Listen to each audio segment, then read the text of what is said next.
Getting any background All noise? right, welcome into your WWE Raw review for July 29th, 2013. Title of the video, and yes, I'm getting background noise, TV noise. Title of the video, John Cena Killed Pro Wrestling, and we're going to get into that. I think that's pretty much an obvious statement for most of us at this point in the game as far as it pertains to pro wrestling, but very frustrated tonight. I'll tell you this much. I don't watch SmackDown, but I know what they do on SmackDown, heavily editing the cheers, a million cutaways where they use cutaways to try to mask botches and stuff, of that nature. And it just felt like an overly edited, uninspired version of Raw tonight with so many things that I take exception with. I'd like for you guys to let us know how you feel every step of the way in the comments. You guys hit 3,000 comments last week on the Raw review. That's pretty cool. It'll be tough to top that, but good luck with that in the comment section. I'd like to thank Grits for being here. Mad Genius will be here soon. And let's get it started. So Raw opens up with this video package, with the Daniel Bryan sympathy thing, for having the deck stacked against him last week. And tonight, will Daniel Bryan be able to beat the Monster Kane? Plus, John Cena. And there's footage of Cena scolding Ryback for taking him, a match with Daniel Bryan, putting him through a table last week, which is absurd anyway. But will John Cena beat Rye Trash in a tables match?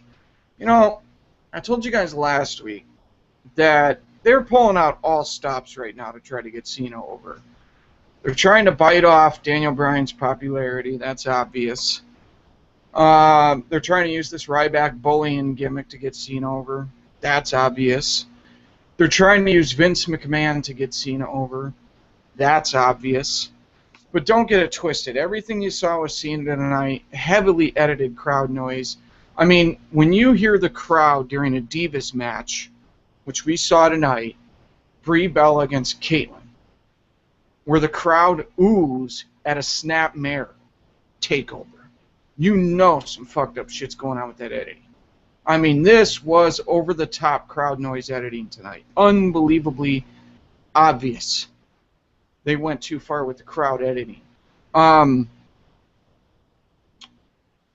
Really, to me, the feeling that I got coming away from this show would be similar to taking a bath with rubbing alcohol or drinking water, when you're thirsty for some fruit drink or something. I mean, it just felt very, very bland. Very bland, very corporate, and it was extremely unentertaining for me tonight. And the last couple of Raws have been absolutely fucking garbage. And I'm going to make something very clear at the beginning of this video. If you enjoyed it, more power to you. But I'll tell you from my point of view, I can only speak from my point of view. I don't watch. There's another wrestling show on YouTube that emanates from Milwaukee. I don't watch their show. I've watched a few of their shows, a handful of their shows in the past. I don't watch their show. I don't listen to some of the Blog Talk Wrestling podcasts.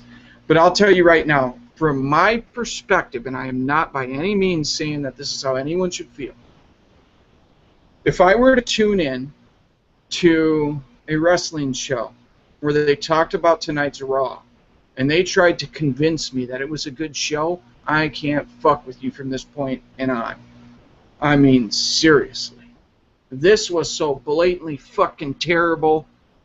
I don't even feel like talking about it. I feel like just getting on here and going, yeah, there were a bunch of lame segments, a bunch of lame fucking matches, and the whole thing sucked and revolved around Cena. We'll talk to you next week. That's literally what I feel like doing. Honestly. But I know for a lot of people, I mean, we're getting to the tens of thousands on these Raw reviews every week. For a lot of people, this is an experience every week to sit down, however you do it, on your iPhone or at home, tablet, laptop, at work, whatever the case may be for you, This is your escape. You feel frustrated about wrestling. That's why you like this channel. To the people who like the product and like Cena, again, this is not the channel for you. You know, going on personal attacks and attacking us because our opinion on a very subjective matter differs from yours is not going to change the way we feel about the product. So don't waste your time. And of course, as you know, I do live reactions throughout the show. I did that again tonight. You can go back through the uploads for shortened versions of my instant reactions to various segments, but you know, obviously didn't have a round table on those. Like I said, Mad Genius is coming in shortly, and it did not go into as much depth as we plan on going in on this review. So with all of that out of the way, I'd just like to say thank you for tuning in. Thank you in advance for everyone who's going to stick around for the whole show, and don't forget to hit that like button before you go. And leave as many comments as you feel you need to leave, because we always love to see just, I mean, the amount of comments we're getting on these Raw reviews is amazing. And I think it's really cool that you guys are interacting with each other down there in the comment section and whatnot, so I hope that continues this week. So Vince McMahon's music plays, the crowd pops. He's Vince McMahon. He's been in a ton of very memorable storylines over the years. Some shitty ones, some entertaining ones, some edgy ones. You know, some very important ones in wrestling history. For me, Vince, you know, my first exposure to Vince McMahon was Vince McMahon and Gorilla Monsoon, or Vince McMahon and Jesse Ventura, or whatever the case may be, on commentary. So I go a long way back with being a viewer of Vince. So I understand why the crowd pops. But I think if you were in the crowd and you were popping for Vince McMahon, tell me if you think I'm wrong on this, I think people are popping for his history. I think some people, you know, some people give him more credit than he deserves. That's a whole different video. But a lot of people feel indebted to him as wrestling fans, and that's fine. He has done a lot for the business. He's had a hell of a lot of help along the way. But I highly doubt people are popping or booing or whatever the case may be for Vince McMahon based on what we've seen out of him as an on-air character for the past couple of years. To me, he's brought nothing to the table. I don't get excited whatsoever when this man comes to the ring. At all. In fact, I am so disenchanted and bored with it at this point, I've become numb to the whole Vince McMahon thing. It's like, all right, here comes, you know, the Linda McMahon's a politician, Vince McMahon got attacked by Bob Costas, the Chris Benoit, all the stuff that's transpired. Here comes this Vince McMahon. This is not the Vince McMahon that a lot of people loved, you know, and this is the same Vince McMahon that bastardized the history of WCW, that bastardized the history of the NWA, that bastardized the history of ECW. So there's a lot of things about Vince McMahon that I do not like. So I guess maybe I have a different perspective than other people. Because I find it interesting that when people talk about the era of wrestling, when it was better, it's always Attitude Era, Attitude Era. It's like, is WWF, WWE the extent of some people's knowledge of pro wrestling? And then they start spewing the Vince McMahon created narratives that downplay the importance of other wrestling promotions throughout wrestling history, the territories and stuff. I'm going on a tangent, I apologize. So Vince McMahon, okay, who's polarizing to me. And here's Mad Genius, good timing. So Vince McMahon comes out for the segment with Brad Maddox in the ring. Vince says, he says, we're going to have some fun tonight. And then he gives the mic to Brad Maddox. Maddox apologizes for giving Cena the choice of his opponent. Right there, I knew where they're going with this. You know, fucking Monday Night Cena, man. As if it's not bad enough. So Vince talks about Maddox picking Daniel Bryan, who's a troll. or calling Daniel Bryan a troll. I apologize. McMahon went on to define troll, took shots at Daniel Bryan's stature. Oh, the irony of that. Talked about Daniel Bryan being undersized. Vince talked about Bryan not having the aura of a WWE champion. Some people only knew how much this has held people back over the years, and it's such a slap in the face to so many good talents that were never utilized properly. But anyway, Daniel Bryan comes out to yes chants. Okay, Daniel Bryan says that he feels Vince McMahon told Maddox to call him a troll. Vince went on the high and mighty heel bullshit, telling Daniel Bryan to stop interrupting, or you are interrupting the chairman of the board. Bryan says, look, respect is a two-way street, and even though I've done everything that I can for this company, he felt he's not getting respected. Then he asked Vince if he respects John Cena. And I'm like, they are not going to do this. Instead of just having Vince doubt Daniel Bryan, all of a sudden out of nowhere, right? Come on, folks, use your head here. All of a sudden out of nowhere, Vince doesn't want Cena to be champion. They are trying to steal the energy from the crowd that Daniel Bryan is getting and shift some of it over to Cena. They're trying to manipulate and massage the thoughts of a Daniel Bryan mark and turn them into a Cena fan. Okay? It's unbelievable. Unbelievable what they're doing.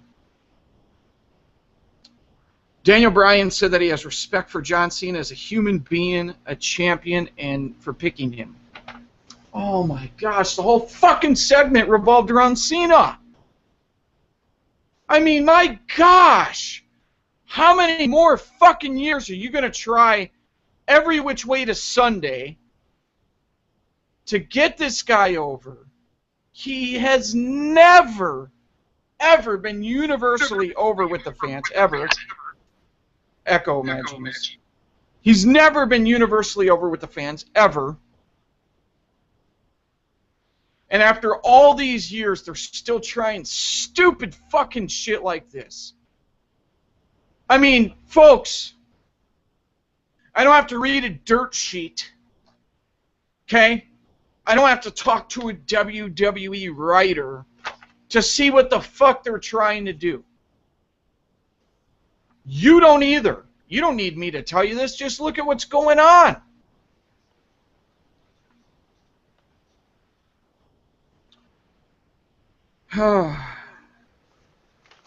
Vince asked Daniel Bryan, he says, would you respect John Cena if he was lying through his teeth?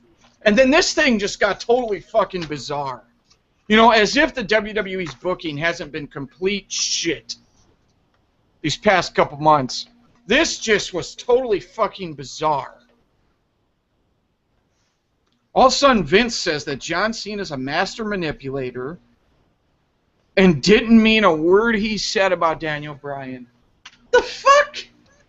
You're going to try to play the fucking ultra heel card with Vince to gain sympathy from the fans? Oh, wait a minute, I forgot. Make-A-Wish and the Soldiers. My bad.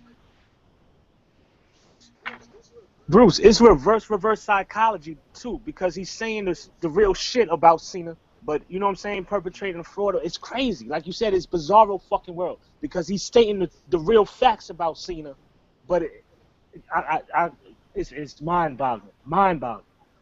Well, this is, they are so fucking desperate. They've tried everything, folks. They have tried every fucking thing. They're deathly afraid to have Cena lose matches clean. They bring in legends to put him over. Okay? Legitimately, when they sign someone to a legend contract or whatever, they can't wait to shove them out in the ring, give them a microphone, and have them plea with the crowd to like Cena. They had the fucking Rock do what he did at WrestleMania. I'll never watch WrestleMania 29 again, ever. Ever. I don't ever want to see one solitary second of that pay-per-view again. And then they got these commercials running during Raw tonight. It was a test to see who's the greatest. Because they're going to play the main event on NBC or some shit. Every fucking thing that they do. I mean, folks, you really got to look at the lengths that this company goes to just to absolutely manipulate you into liking Cena. I can tell you there have been so many fucking faces of I'm getting noise through my genius. There have been so many faces of companies. All right, I'll mute them. I apologize for the folks. I know it kind of knocked me off my stride there.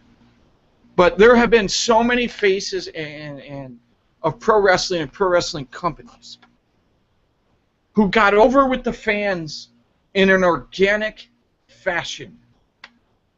You can go down the list, and we'll do a video on that soon. But you can go down the list, all the faces of wrestling companies in wrestling history. And you can look at baby faces that got over on the mic, they got over in the ring, or they got over with both. John Cena can't fucking do either. So what do they got to do? They got to manipulate and propagandize and all this other bullshit to try to literally trick people into liking them. And I mean, you see this sort of fucking bullshit going on in the political media, you know, where they try to pull shit to get you to like a candidate. I mean, I feel like I'm watching Fox News or MSNBC, you know, with the WWE. It's absurd. You know, they could have hired Jamie Kennedy because after I seen Malibu's Most Wanted, that was way better than Cena.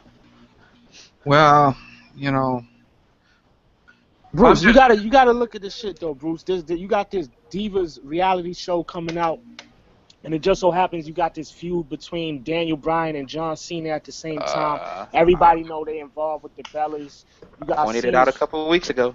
I mean, it's fuckery, Bruce. It's fuckery, and these people are eating it up like Captain Crunch in the morning, man. I don't get this shit anymore, B. I don't. Well, I'm not eating it up, and I think most of the viewers of this channel aren't buying it. So, I mean, that's all we really care about is to come together as a group of wrestling fans and say, you know what, fuck you, we see what you're doing.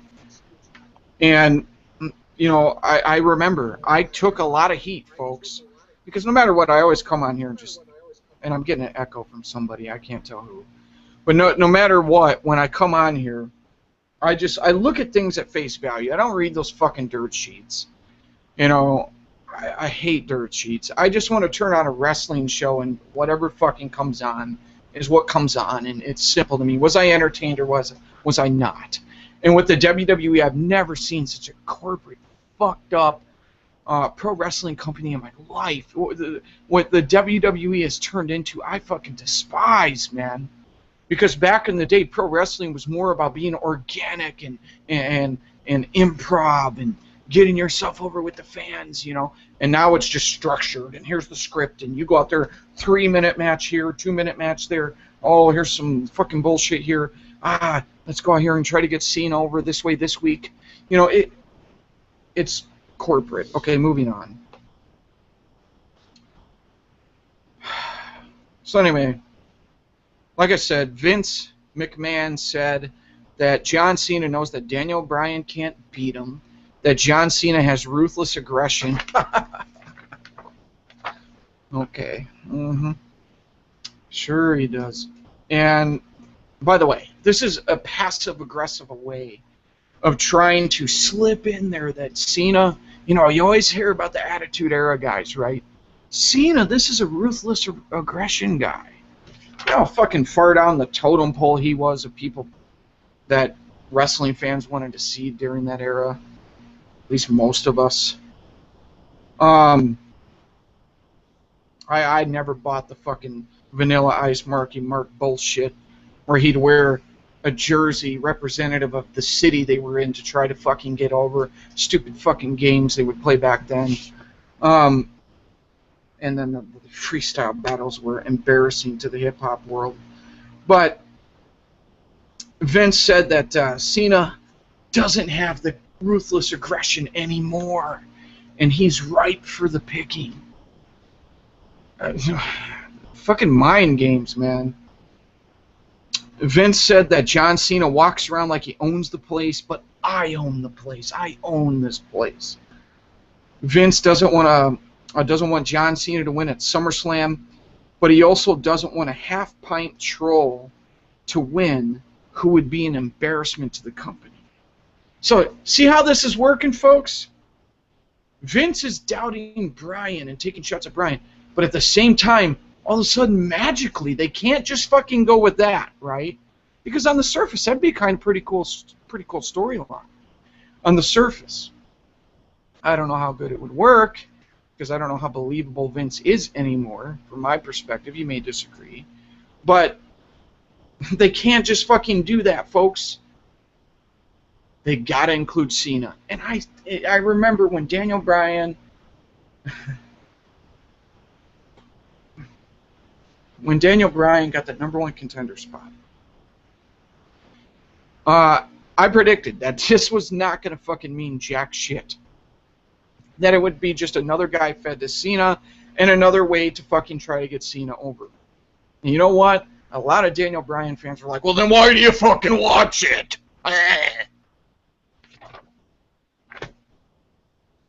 I don't expect an apology, and I don't want one.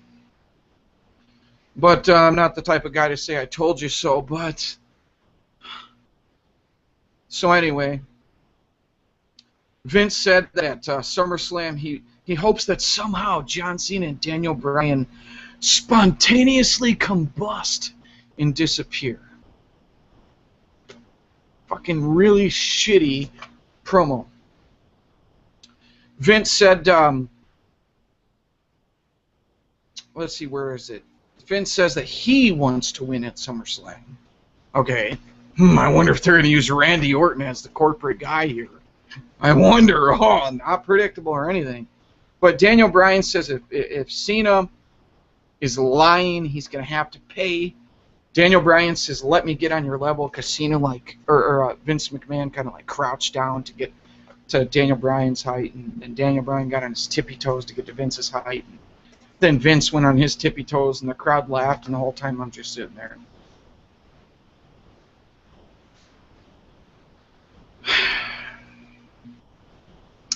Daniel Bryan said, he asked Vince McMahon, what he thinks and this and that. And he said, I'm going to take a page out of your book. It doesn't matter what you think. It matters what they think. Yeah.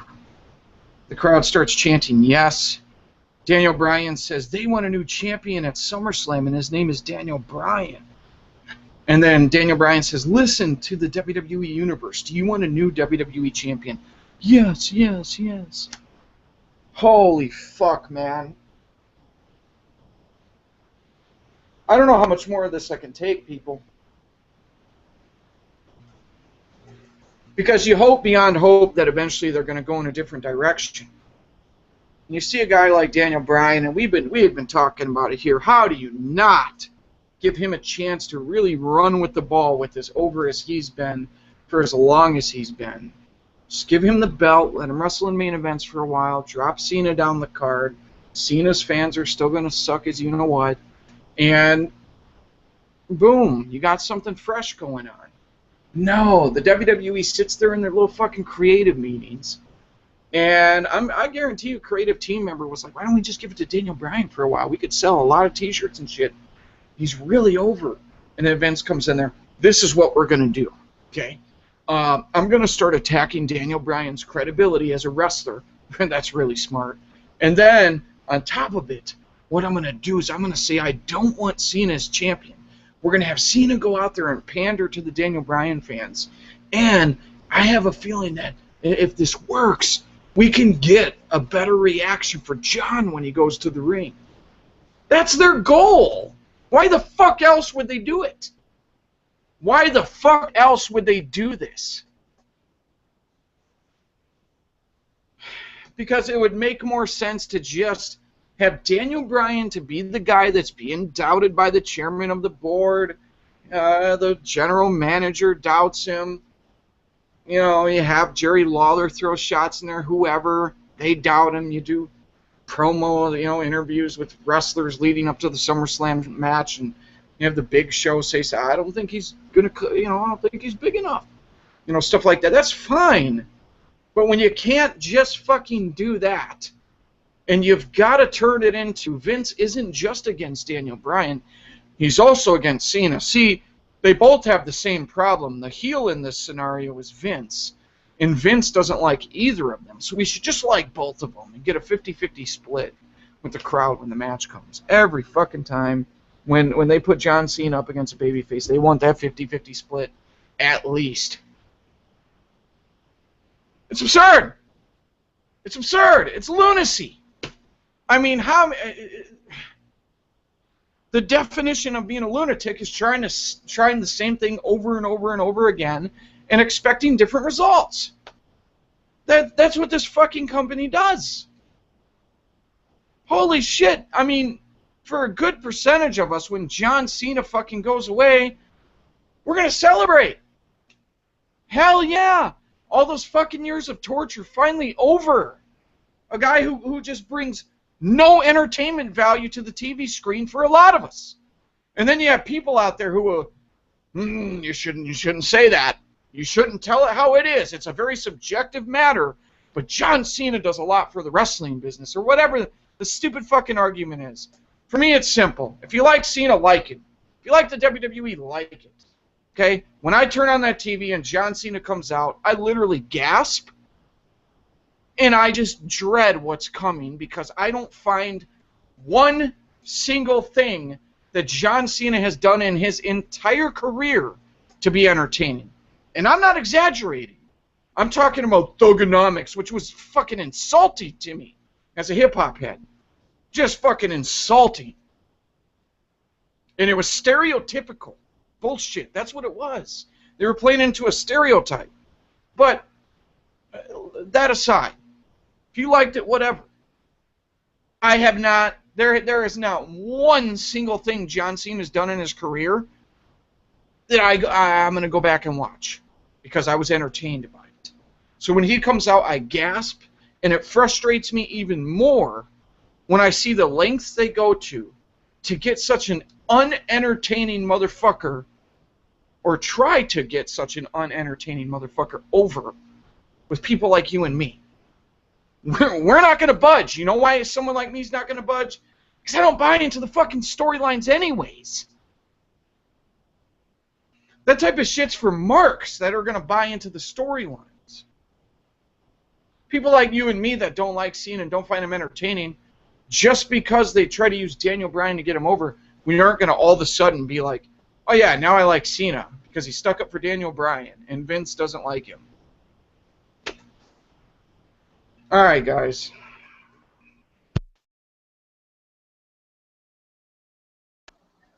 Let me jump this on this video real quick, MG.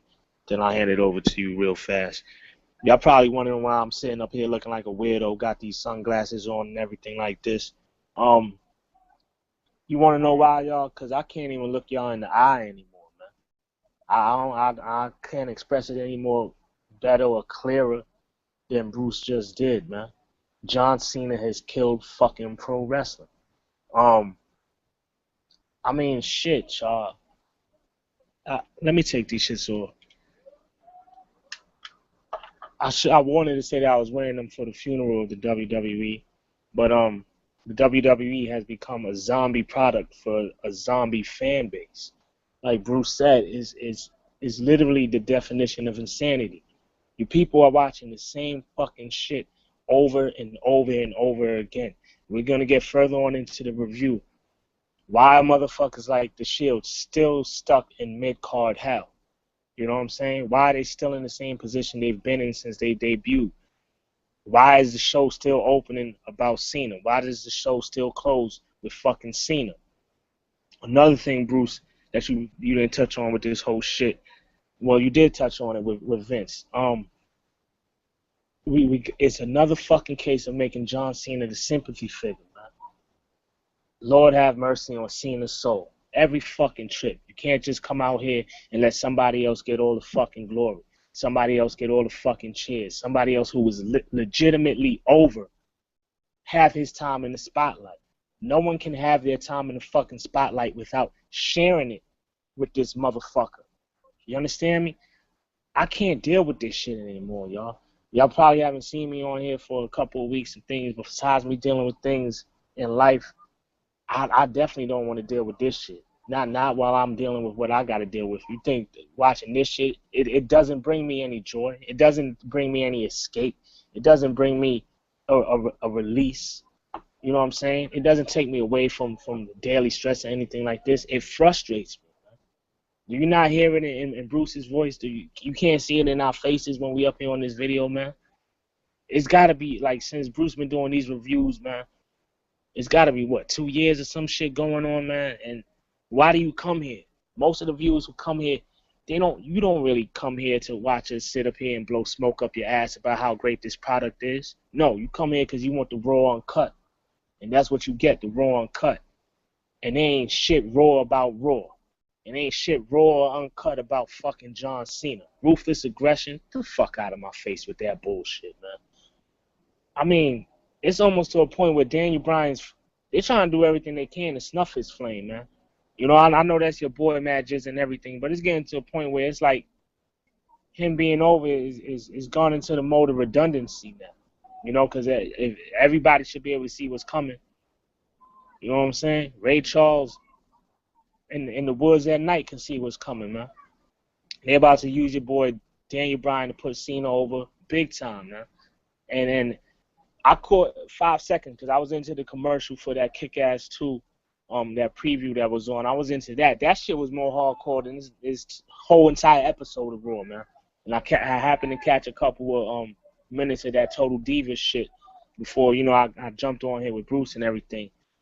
And I just caught like 5 seconds of fucking Cena on there with one of the Bella twins, and I turned that shit off immediately, man. I mean, do y'all not see what's going on, man? They got this fucking show out here to help put Cena over. You know what I'm saying? That's why they threw this on TV. That's why they timed it to match up like Mad Jizz touched on in a couple weeks ago in one of these reviews. It's all lining up. It's all the same fucking shit.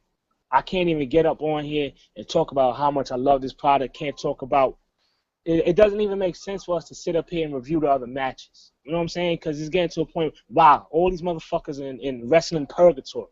They're in mid-card hell. There's no chance of anybody moving up. And once they do move up, what the fuck do they got? What do they got to look forward to? Sell the fuck out to this bastard. Plain and simple. For what? I remember back in the day, you used to watch this product. You like Macho Man, perfect fucking example. I always go back to him when he was holding that Intercontinental strap. You've seen it. You knew this. You knew this man was moving up that ladder. You knew he was coming for the spotlight. You know what I'm saying? You knew Hogan was gonna have to deal with him in some way or another, man. Because Savage was hungry. And what happened? Because he was hungry, he was putting in the work. He got his time. You know what I'm saying? He had to break a little bread with Hogan during that. You know what I'm saying? And then when it was time for Hogan to come get the strap back, Hogan was in the picture, whatever. But he got his time. You understood that he was putting in the work. You understood that he was an attraction. He was a star in the making, and it was going to pay off. So many other stars in their company, too. During Hogan era. Everybody want to talk all this shit about Hogan. But right now, can you say that with anybody over the last, 5 or 6 years? Anyone, man, who's coming up in this company that you enjoy watching, that you like seeing perform in the ring, that you like hearing talk on that mic. Has any of it paid off for any of them? Has it changed anything in this fucking company? Has it dawned in? Has it ushered in a new era, a new star? Fuck, man, you want to go back to the Attitude Era, 4 or 5 years? How many motherfuckers got their time in the spotlight? How many motherfuckers got their time up there at the top? Even with Austin and Rock basically being the big dogs, no matter what, the alpha dogs. You still got motherfuckers who was able to carve their niche, make their mark. You know what I'm saying? In the annals of history in the wrestling business. Who the fuck can you say that for within these last 5, 6 years or whatever, man? It makes no fucking sense. Before WrestleMania, we was talking about this shit with Cena. Up until WrestleMania, we was talking about this shit with Cena. After WrestleMania, we're talking about this shit with Cena. Y'all don't see the trend? We're going to be talking about this same shit with Cena up until WrestleMania 30, man. You got to be fucking kidding me, man. We can't get up here and it's draining us. Sit up here and talk about Sandow, Rhodes, Ambrose, all these young motherfuckers for what, man? Because they're just wallowing in the muck. At the end of the day, they're wallowing in the muck.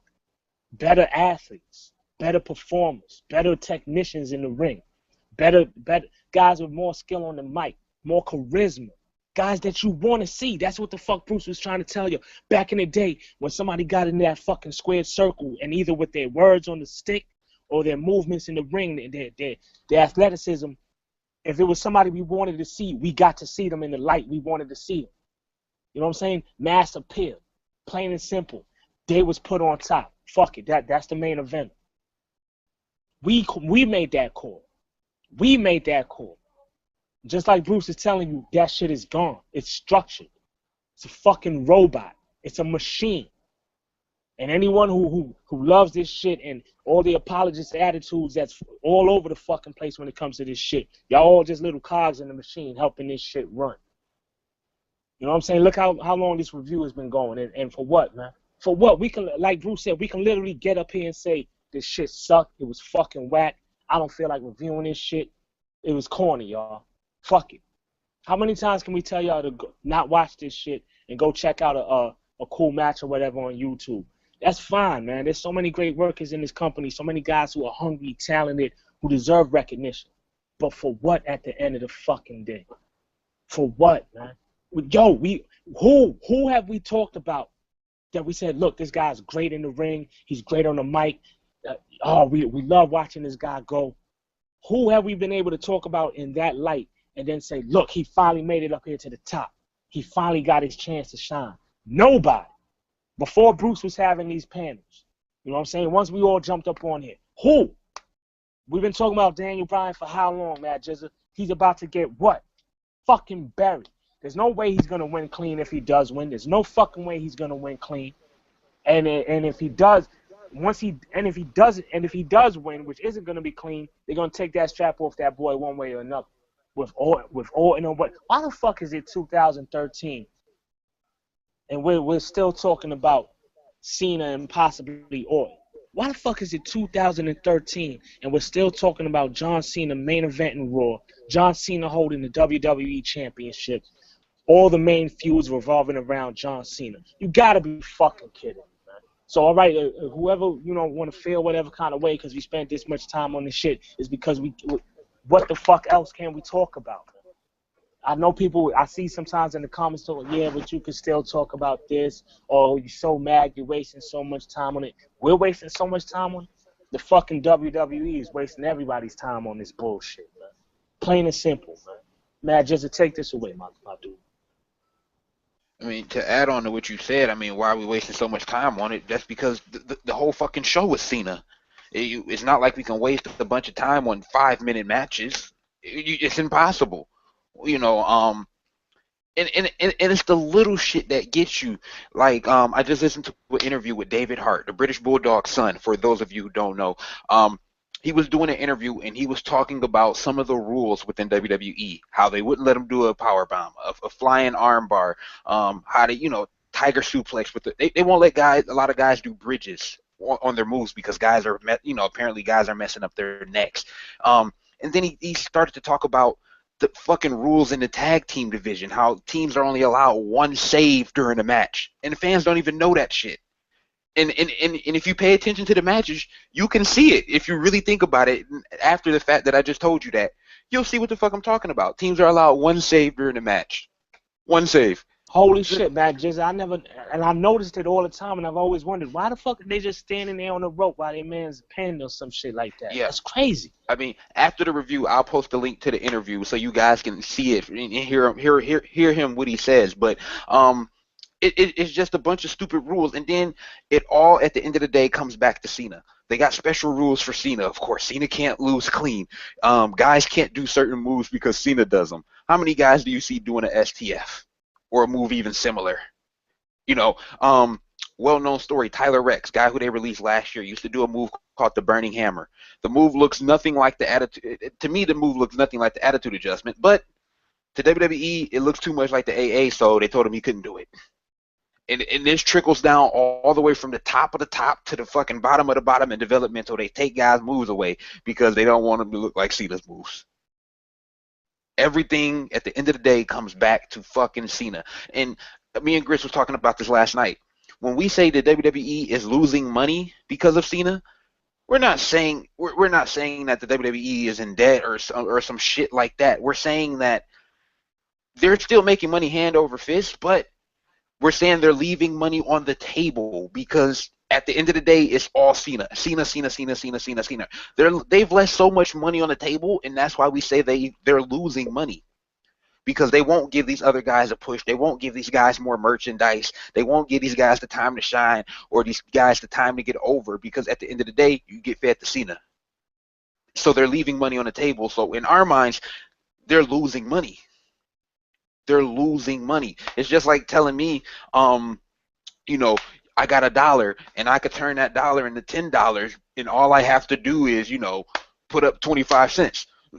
And I'm not putting up the 25 cents. So now I'm just stuck with the dollar for the next 10 years, and that dollar would be Cena. You missed out on the other $9 because you wouldn't push the other 9 guys that you probably had who could have took that spot. That's simple. And to be a company named World Wrestling Entertainment is ridiculous because you got a guy in Cena who can't wrestle and he's not entertaining. So at that, Cena wouldn't even be worldwide famous. He would need, so you could take the W out at the beginning too. So he's not a transcendent star. You talk about Hogan, you talk about Andre. Those were transcendent guys. Andre was a guy that people would come from different countries to see no matter where he was. He was an attraction. You talk about Hogan, who was quite possibly the reason why the WWE, well, he is for the most part, him and Andre, the two guys who put the WWE on the map the way they did, the way it was, and really got the WWE blowing up. Back in the, you know, early 80s, late 70s, early 80s to mid 80s, they put the WWE on the fucking map. And then you got guys like Savage, who doesn't get the credit he deserves as being an iconic, transcendent star. Everybody knows everybody knows Macho Man. I don't care if you was a wrestling fan or not. They know Macho Man. Then you go to Stone Cold and Rock, who are transcendent guys. I mean, you had guys in there like a Bret Hart and a Shawn Michaels. Those were more of a wrestling man's type of talent. They weren't transcendent stars. But you know what? They're still far more recognizable than John Cena. Still more recognizable than John Cena. The Hart legacy is still known to this day. And then you talk about Shawn Michaels, who is still known by a lot of people. I mean, I'm not even the biggest Shawn Michaels fan, but I will admit he's known. And then you go from that, you go to Kurt Angle and Brock Lesnar, guys who were well known. You know, the Benoits, the Guerreros, guys who were recognizable to John Cena. And then over the next 10 years, you got John Cena and a bunch of guys who get snubbed and snuffed out and buried constantly because of this guy John Cena. Hell, even Randy Orton. Randy Orton was never able to get that top spot. Even when Randy Orton was at the hottest, the most over that he was going to get as a heel or a face, he never was able to get that top spot because of Cena. You know, they gave Orton the belt, and they called him the youngest champion of all time, and they could have ran the ball with Orton. You know, I'm not a huge Orton fan, but the dude is way more talented than Cena. And they never completely gave him the ball to run with. Then you go on to Batista and Edge, Jeff Hardy, CM Punk, Daniel Bryan, Mark Henry. Hell, you could even talk about a guy in Mr. Kennedy who, when he first came in, dude was over. I mean, until he got hurt and he had the incident with Randy Orton. But the dude was fucking over. And what happens? Can't get that spot because Cena's there. You never get the spot because Cena's there. I mean, shit, John Cena, you talk about people who walking around with a Money in the Bank briefcase. John Cena is walking around with the company in a fucking pair of handcuffs. I swear to God. Look, John Cena got some pictures of Vince sucking dick or something. John Cena got something on Vince because this is beyond ridiculous. And Bruce has said it many times before. There has never been a superstar who has been pushed this much. I mean, you talk about Hogan and the push he got. Hogan gave up the ball when it was time to give it up. You talk about Macho Man and you talk about fucking Ultimate Warrior. He gave it up when it was time to give it up. Flair, John Savage. Cena ain't giving shit up. Flair, when Flair came in '92 at the Royal Rumble. I mean, I mean, fuck, even Bret Hart. Bret Hart gave it up to Austin when it was time. You know what I'm saying? Bret Hart gave it up to, Shawn Michaels, that whole thing going on. Fuck, even when Rock, when Austin got hurt and they turned Rock's face and they needed a guy to step up in that, top heel spot to go against Rock or Foley or whatever, Triple H stepped up, you know what I'm saying? And then, he gave the ball back up. Like, as much as people shit on Triple H, he's putting over 15 times as many guys as fucking John Cena. He's put over Batista, he's put over Cena, he's put over Benoit, he's put over Rock, Austin, Foley, Taker. He's put over 15 times as many guys. And at the end of the day, Cena is still there. It never changes. It never changes. Like, people don't realize, like, literally, I'm 23 years old right now, and I've been stuck with Cena since I was 13. Since I was 13. I mean, back then, at times I still had, Austin here and there, Rock here and there, Brock Lesnar, Eddie, Kurt Angle, and Benoit, and Batista, and Edge, and all of that. But Cena has been there and pushed down my throat since I was 13, and I'm 23 now. My teenage years were filled with fucking John Cena wrestling. You think that's a good memory to have? On any level? No. I mean, no. Shit. Everybody got childhood memories of their favorite fucking wrestlers. I grew Attitude Era, Rock, Austin when I was really little. I know, Bruce, you grew up during, you had the Hogan era and the Flair and Macho Man. You had Ted DiBiase and Mr. Perfect. I mean, you go back to them days, Bruno Sammartino days. You had all of that shit to remember in your teenage years. And my teenage years were filled with Cena burying guys. That he ruined my teenage years of being a wrestling fan, pretty much. Yeah. Yep. So some people just amaze me. So moving on. Next we got a match and an angle that makes no sense. Mark Henry and the Usos against the Shield, and I'll say it again. It makes no sense because, and by the way, if you're going to complain about this video, not one of us fucking needs you to click on it, motherfucker. But,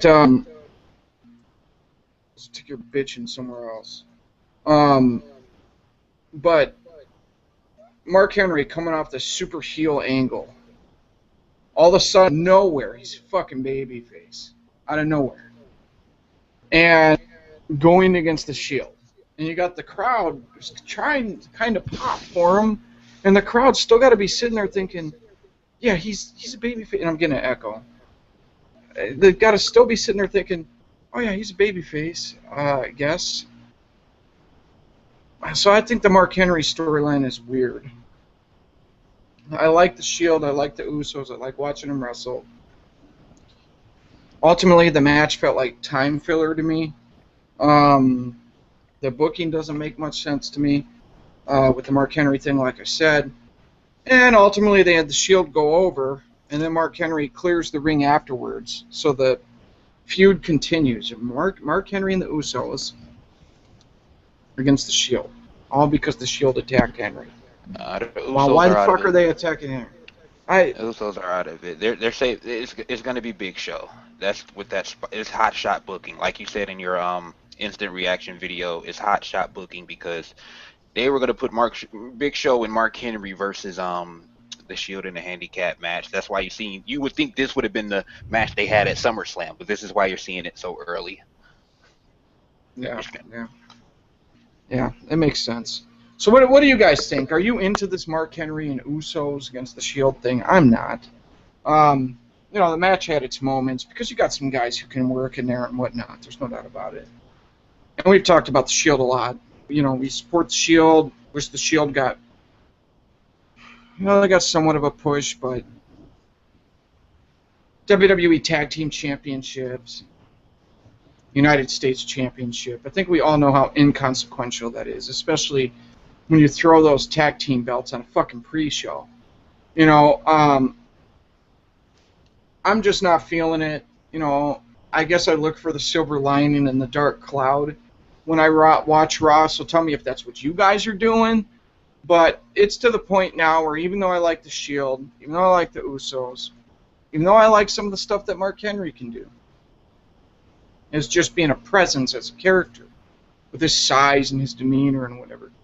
The whole fucking show revolved around Cena tonight. And it's hard to look at a silver lining when you know at the end of the day the silver lining's not going to mean shit. So that's basically what I took away from this match. You know, it's nothing the Usos or Mark Henry or the Shield can do. You know, it's out of their hands. It's the booking. And on the other hand, people will say, well, with Cena, the booking. There's definitely some political shit going on there for it to last this long. Because at some point in time, you can go to your superiors and say, I think it's time to let someone else have my spot. You know, but he's on that perch with a baseball bat and a golden shovel. But I don't know, man. It feels like the Shield just keep slipping into oblivion, and that's really disappointing, guys. Yeah, That's exact. Real quick, it goes. I mean, you guys have been. I've been watching this review before I got on here. Some of it, and you guys, I mean, have been saying exactly the reason why. I mean, the Shield should be getting more of a push to the top, but like, because they know that they're talented and they want to use them, but in WWE's mind, they're stuck in a spot because they don't want to bury the Shield, of course, because they want to push them to the top, but they can't push them to the top because they can't take Cena out of the top spot. I mean, I almost want to throw up right now even saying this because, I mean, we just go over it over and over again. I mean, it really is that simple. They just, the whole Cena thing, man. You can't. You're just the whole company is just stuck. You can't do anything. I mean, that may sound like I'm generalizing things, but it's true. I mean, last week's Raw review, I fucking went in on it the whole entire time. I'm almost speechless now because I feel like it's useless. I mean, this is good what we're doing on here, and I know people love it, but WWE doesn't give a fuck what about us kind of fans. They don't care. They've shown that for years. Mad Genius just explained 10 years of, I'm on the same age as Mad Genius, 10 years of this bullshit growing up with Cena. They obviously don't care if it's been that long. They're going to continue to book scared. We already know why this is. Bruce is, you know, they book scared because they don't want to lose. They're afraid some guy will become a big star and they'll lose him. And we know Cena can't go anywhere else. And you mix that with just not giving a fuck about what we think makes a recipe for a boring ass product. Not a wrestling show though. Just a show. I mean, it's just a show, not a wrestling show. Yeah, I mean, and even if you got Cena, you have that whole problem, and then you have another problem on top of that, which is the fact that their mid card gets buried in its own right. You know, if they can go out there and put on something, it's not. You know, I mean, I'm saying you still got the Cena thing, but they could still give the mid card some more emphasis, and without putting them over Cena, which they obviously don't want to do. But they don't even do that.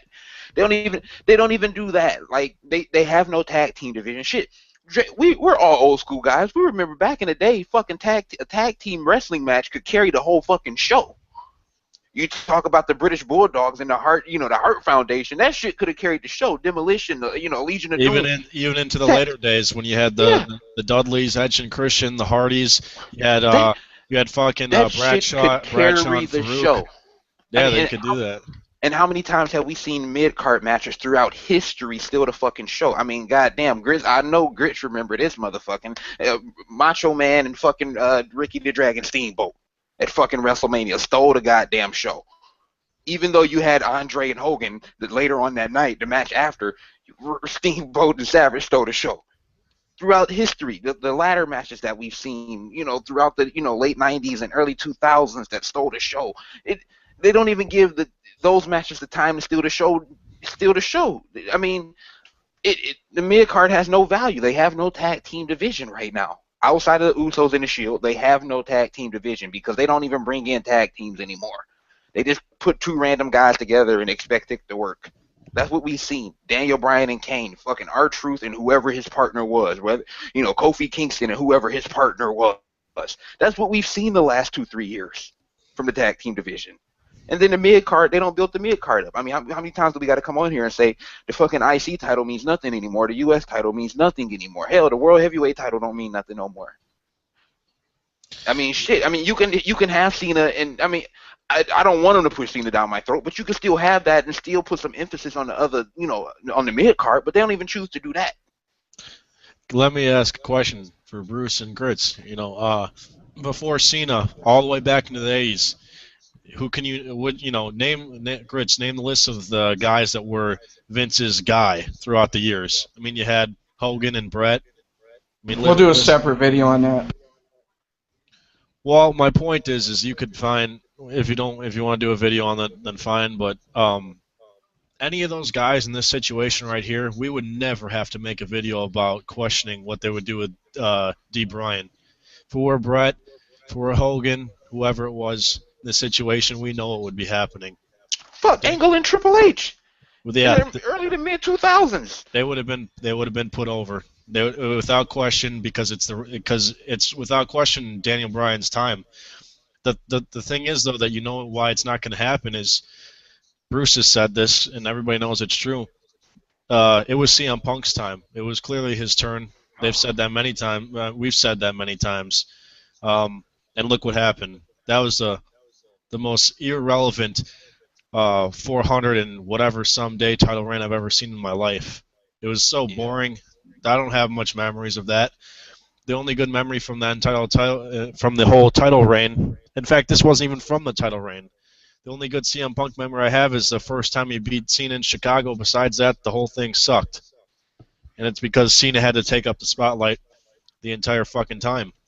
I mean, this is to the point where you talk about CM Punk, you talk about Daniel Bryan, and you throw in Edge. I would say those are the three guys who, without a question of a doubt, more than everybody else who came along and it was their time, those three guys, when they get to that point, Punk when he got to that point when it was his time, Edge when he got to that point, and Daniel Bryan now, those are the three guys who, at that point in time, it was really their time more than anybody else who had came along within the past 10 years. When Cena was on top. I don't care what, like, you could have a little knowledge for wrestling or you could have a shitload of knowledge for wrestling.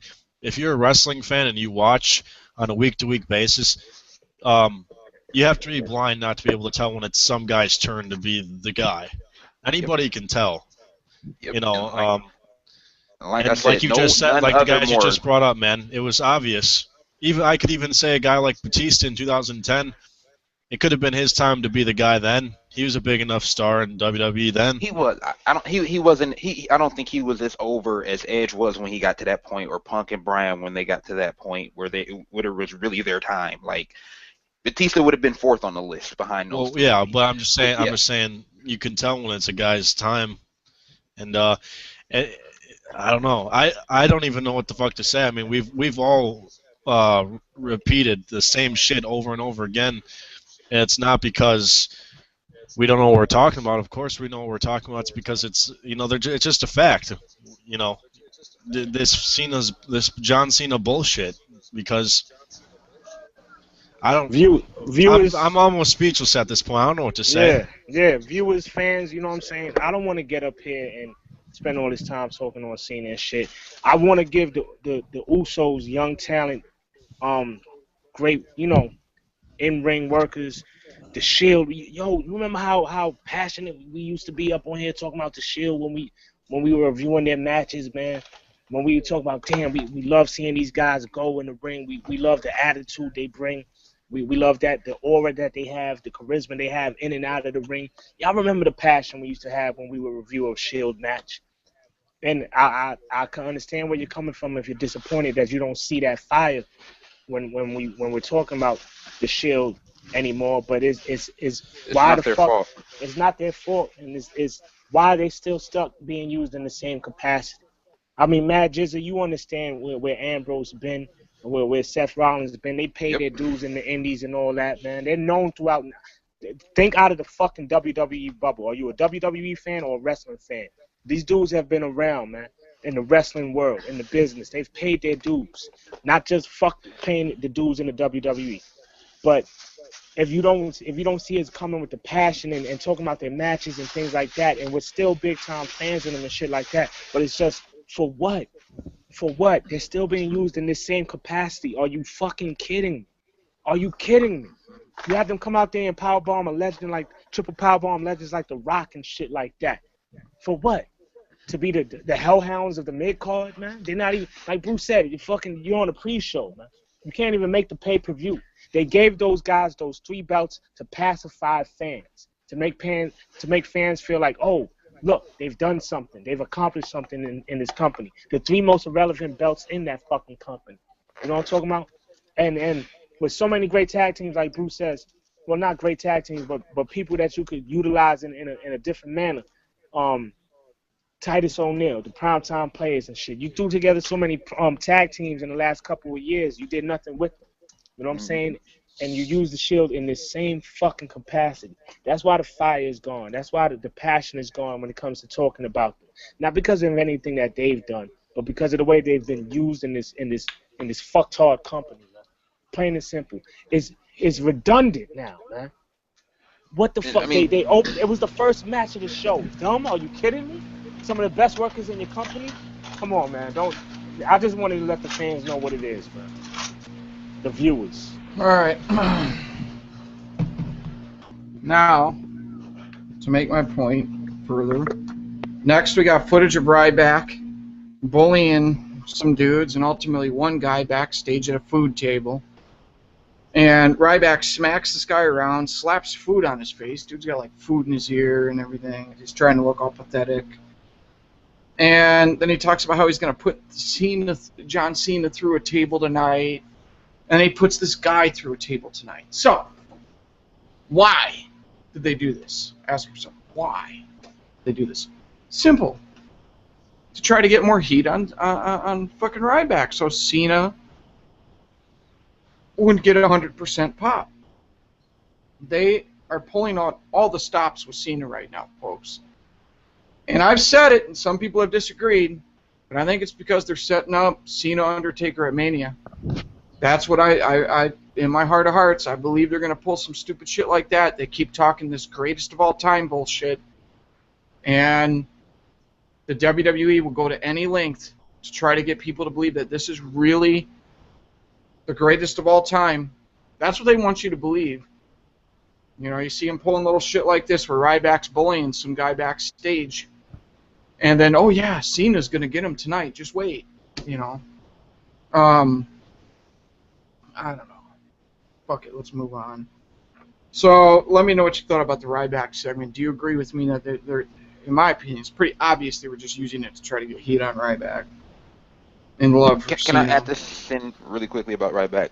Because we've made no secret about it. We're not the biggest Ryback fan. There's been, certain points in times where we were like, okay, Ryback, he's starting to get it going. Okay, we see some potential there.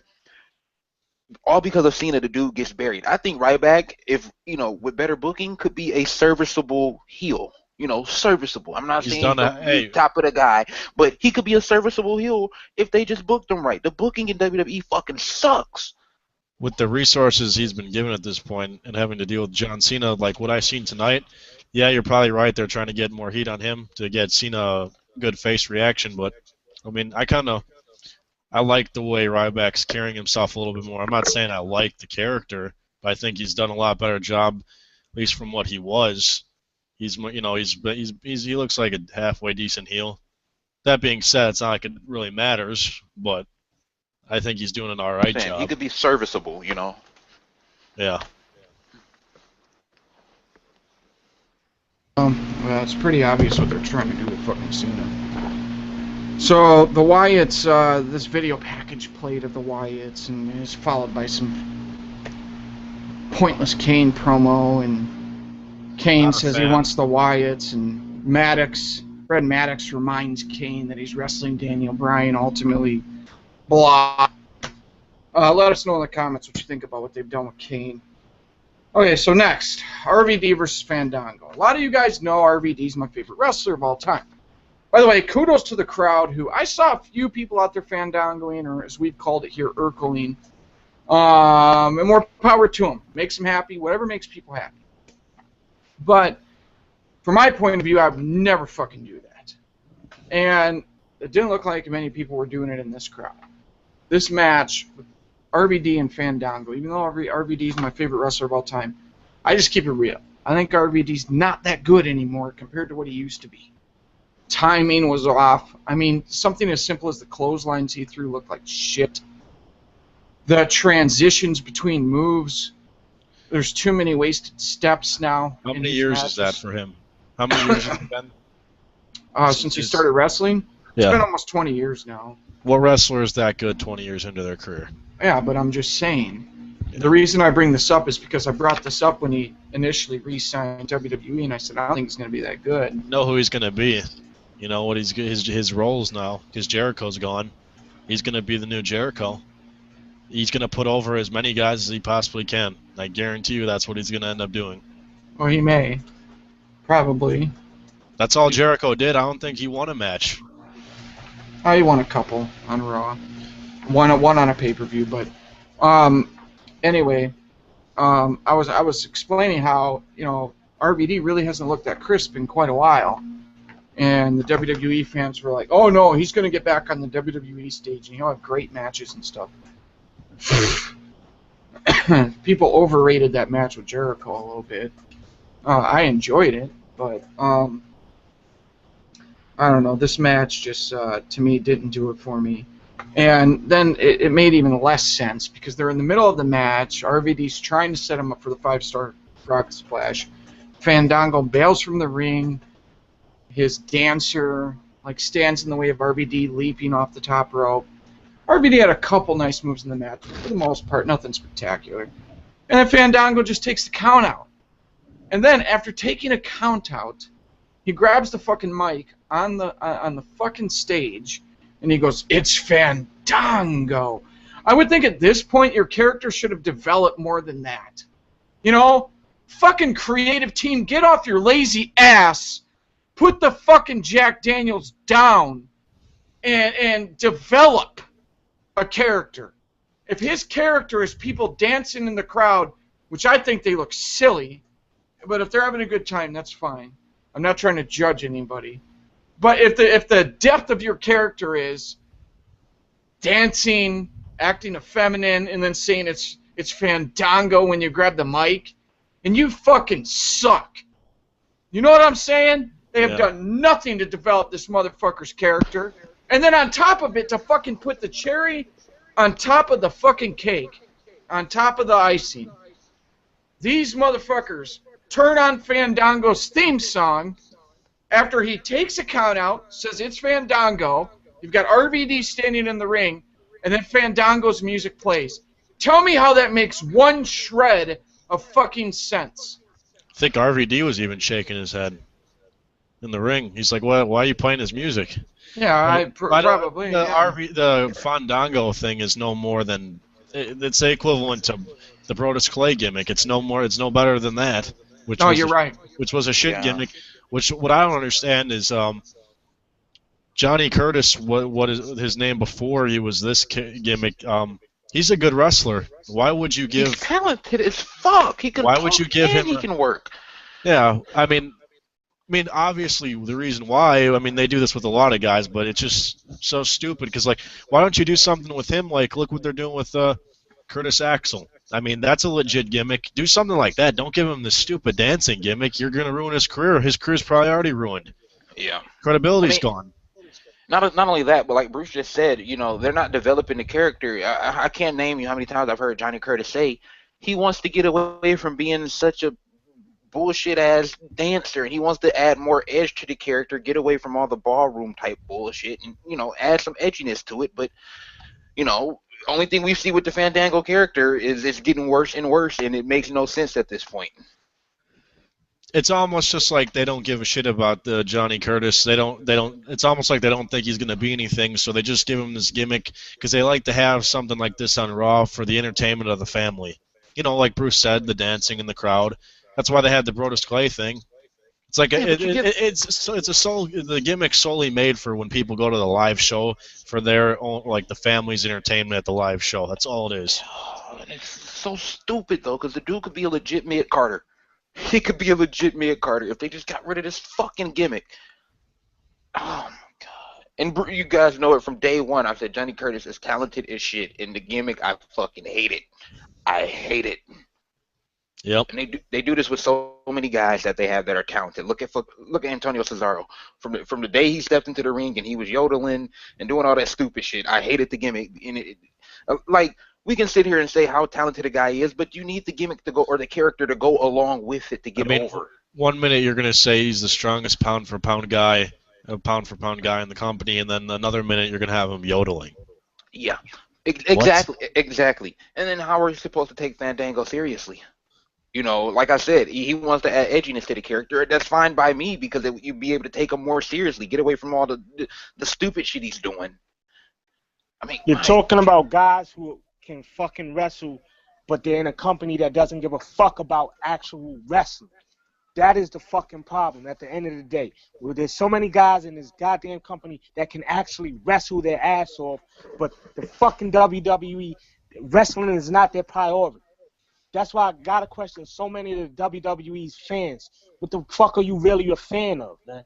Are you a fan of the soap opera bullshit? Are you a fan of the entertainment element? Or are you a fan like Grits though? You know what I'm saying? There was a sporting element to this shit back in the day, y'all. There was a fucking big fight feel to this shit back in the day, y'all. That shit is gone, man. That shit is fucking gone. So all these motherfuckers who can get in there and go, and they fucking take away their moves. They take away all the shit they can do to give y'all this watered down bullshit. So what the fuck are you a fan of, man? Right. I've been saying that week after week, but even for the fact that, of course, this isn't wrestling, but it has been wrestling. It hasn't been wrestling for a long time, but it's not really even sports entertainment. This is a stupid. This is just some random fucking show on USA. This isn't even sports entertainment, dude. I don't even know what this is, because I mean I could still like a sports entertainment show, but that's not even this. I don't know what the fuck this is. Yep. This is Monday night. This is Monday Night Cena. I've said it before, and I'll say it again. WWE is stealing from you. As a fan of wrestling, they are stealing from you because they are not giving you the best product they possibly can, and that's a fact. Even if you disagree with the statement that they're stealing from you, they are selling you short. But I'll tell you this: every time Mad Genius gets excited about a guy like Johnny Curtis, he tells me, I'm like, I don't know about this Fandango thing. They had all these stupid vignettes. I said, dude, they've had these vignettes going forever, just like Brodus Clay. I don't fucking buy that this is going to be some cool gimmick. He's like, no, Mad Genius said, no, Johnny Curtis is really talented. Every fucking time, Mad Genius, what do I say? I say the same thing. I want to see how they're booked. That too, but I always say, I want to see how they're booked. And after listening to Mad Genius, I actually started to buy it a little bit. But honestly, me buying the possibility that the Fandango gimmick could end up being something entertaining makes me feel like a fan fucktard for even fucking buying the idea in any way, shape, or form.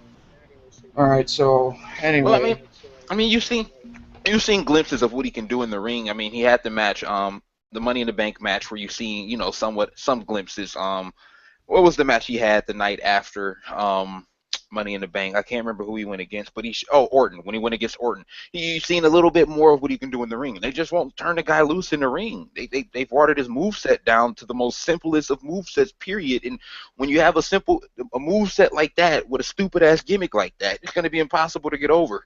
Yeah, but you know what? They watered down of course they watered him down with that stupid gimmick. But even the gimmicks that are halfway decent, they watered down every single gimmick, including Daniel Bryan. The only difference with this is from like the gimmicks with like Fandango or the Shield, they try to water them all down, and the fans slowly stop getting behind them.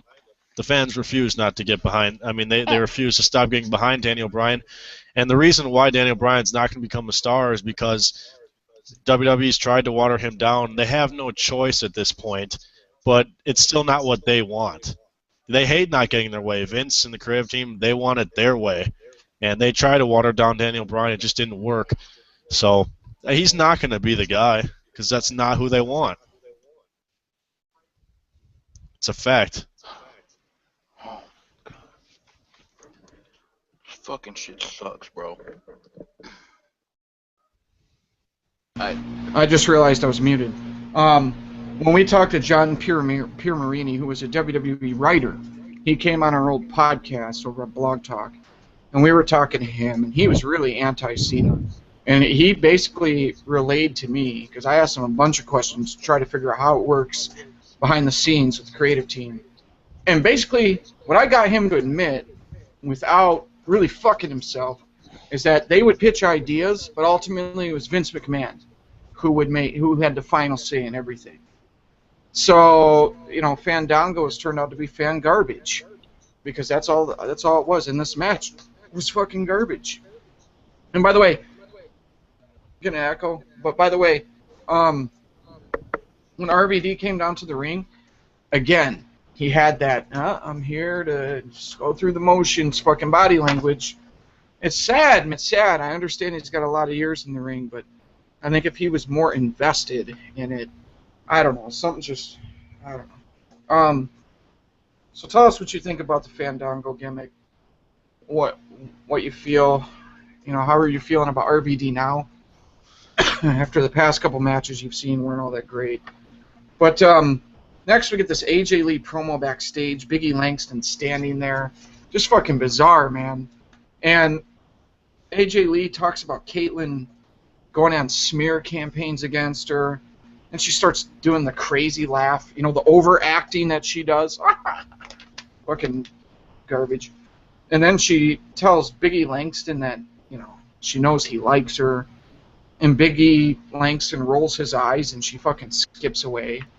And then, I don't know, I think it was Jerry Lawler who said something about, you know, her being crazy or off or weird or whatever.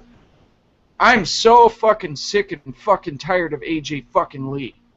I mean, seriously. Holy fucking shit have they shoved this broad down our throats.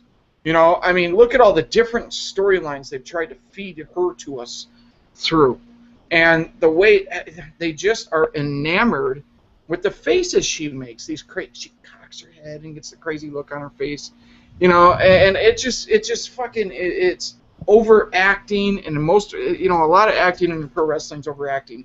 But I mean, this is bad acting. Bad acting, and it's annoying, not in a heel way. It's annoying in the sense where it feels like incompetence for them to continue to go back to the same old shit with her and not add more fucking layers to her. You know, there's just, it's just they decide this is where we're gonna go with the character. We're gonna go this direction, and they don't fucking have an audible. They don't have layers that they can go to. It's just a very flat character that has one thing about them that the WWE continually fucking feeds you, and that's it. And that's why it feels like with AJ Lee, everything they do with her is redundant. Oh, she's with another guy, she's crazy, the guy may like her, blah, blah, blah, blah, blah. Fuck! It's fucking boring! You know what I mean? And I thought it was smart when they dialed back on her, because it wasn't working, and I'm getting a lot of mic noise, Jay, from your end, just so you know. Okay. But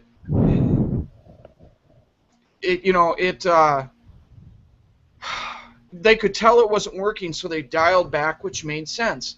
But now they're fucking back to shoving her down your throat, and I just don't think she's that good. You know, if you want to throw her in some matches and stuff like that, fine, whatever. But they've done the same thing with her over and over and over again. And it's at the point now where I'm not even fucking intrigued with what's going on with her and B. Langston and the storyline, because AJ Lee is fucking trash. Well, yeah, I mean, the last year or two that they've used AJ, she's had one purpose, and that's to get a guy over in whatever sense or form. You talk about CM Punk, you know, they used her to try to get Punk over. They used her to get Daniel Bryan over when they decided to turn Daniel Bryan heel. You know, they used her to try to get Cena some more sympathy and get Cena over. Of course they were. And then they used her to try to get Ziggler over as a heel, and now you're trying to use her to get Ziggler over as a face. Instead of letting these guys go out there and get themselves over, they just insert AJ Lee in the stupidest fashion possible. Big E Langston's going to turn face eventually, and who are they going to use to do it? AJ Lee. That's their solution. That's their solution right now. You know, somebody needs to get over. Fuck it, put AJ Lee with them. And it's not going to be a long-lasting thing where people are going to constantly cheer Big E Langston because they don't like the way AJ Lee treated him. It's fucking dumb. But at the same time, we've seen in wrestling history where women were just based on being competitors, or they were based on being hot or whatever. And women characters that have come and gone that really sucked. And she fucking sucks. I don't care if you want to put your dick in a wet hole in her body, okay? To me, she's fucking unentertaining, and it's still pro wrestling at the end of the day.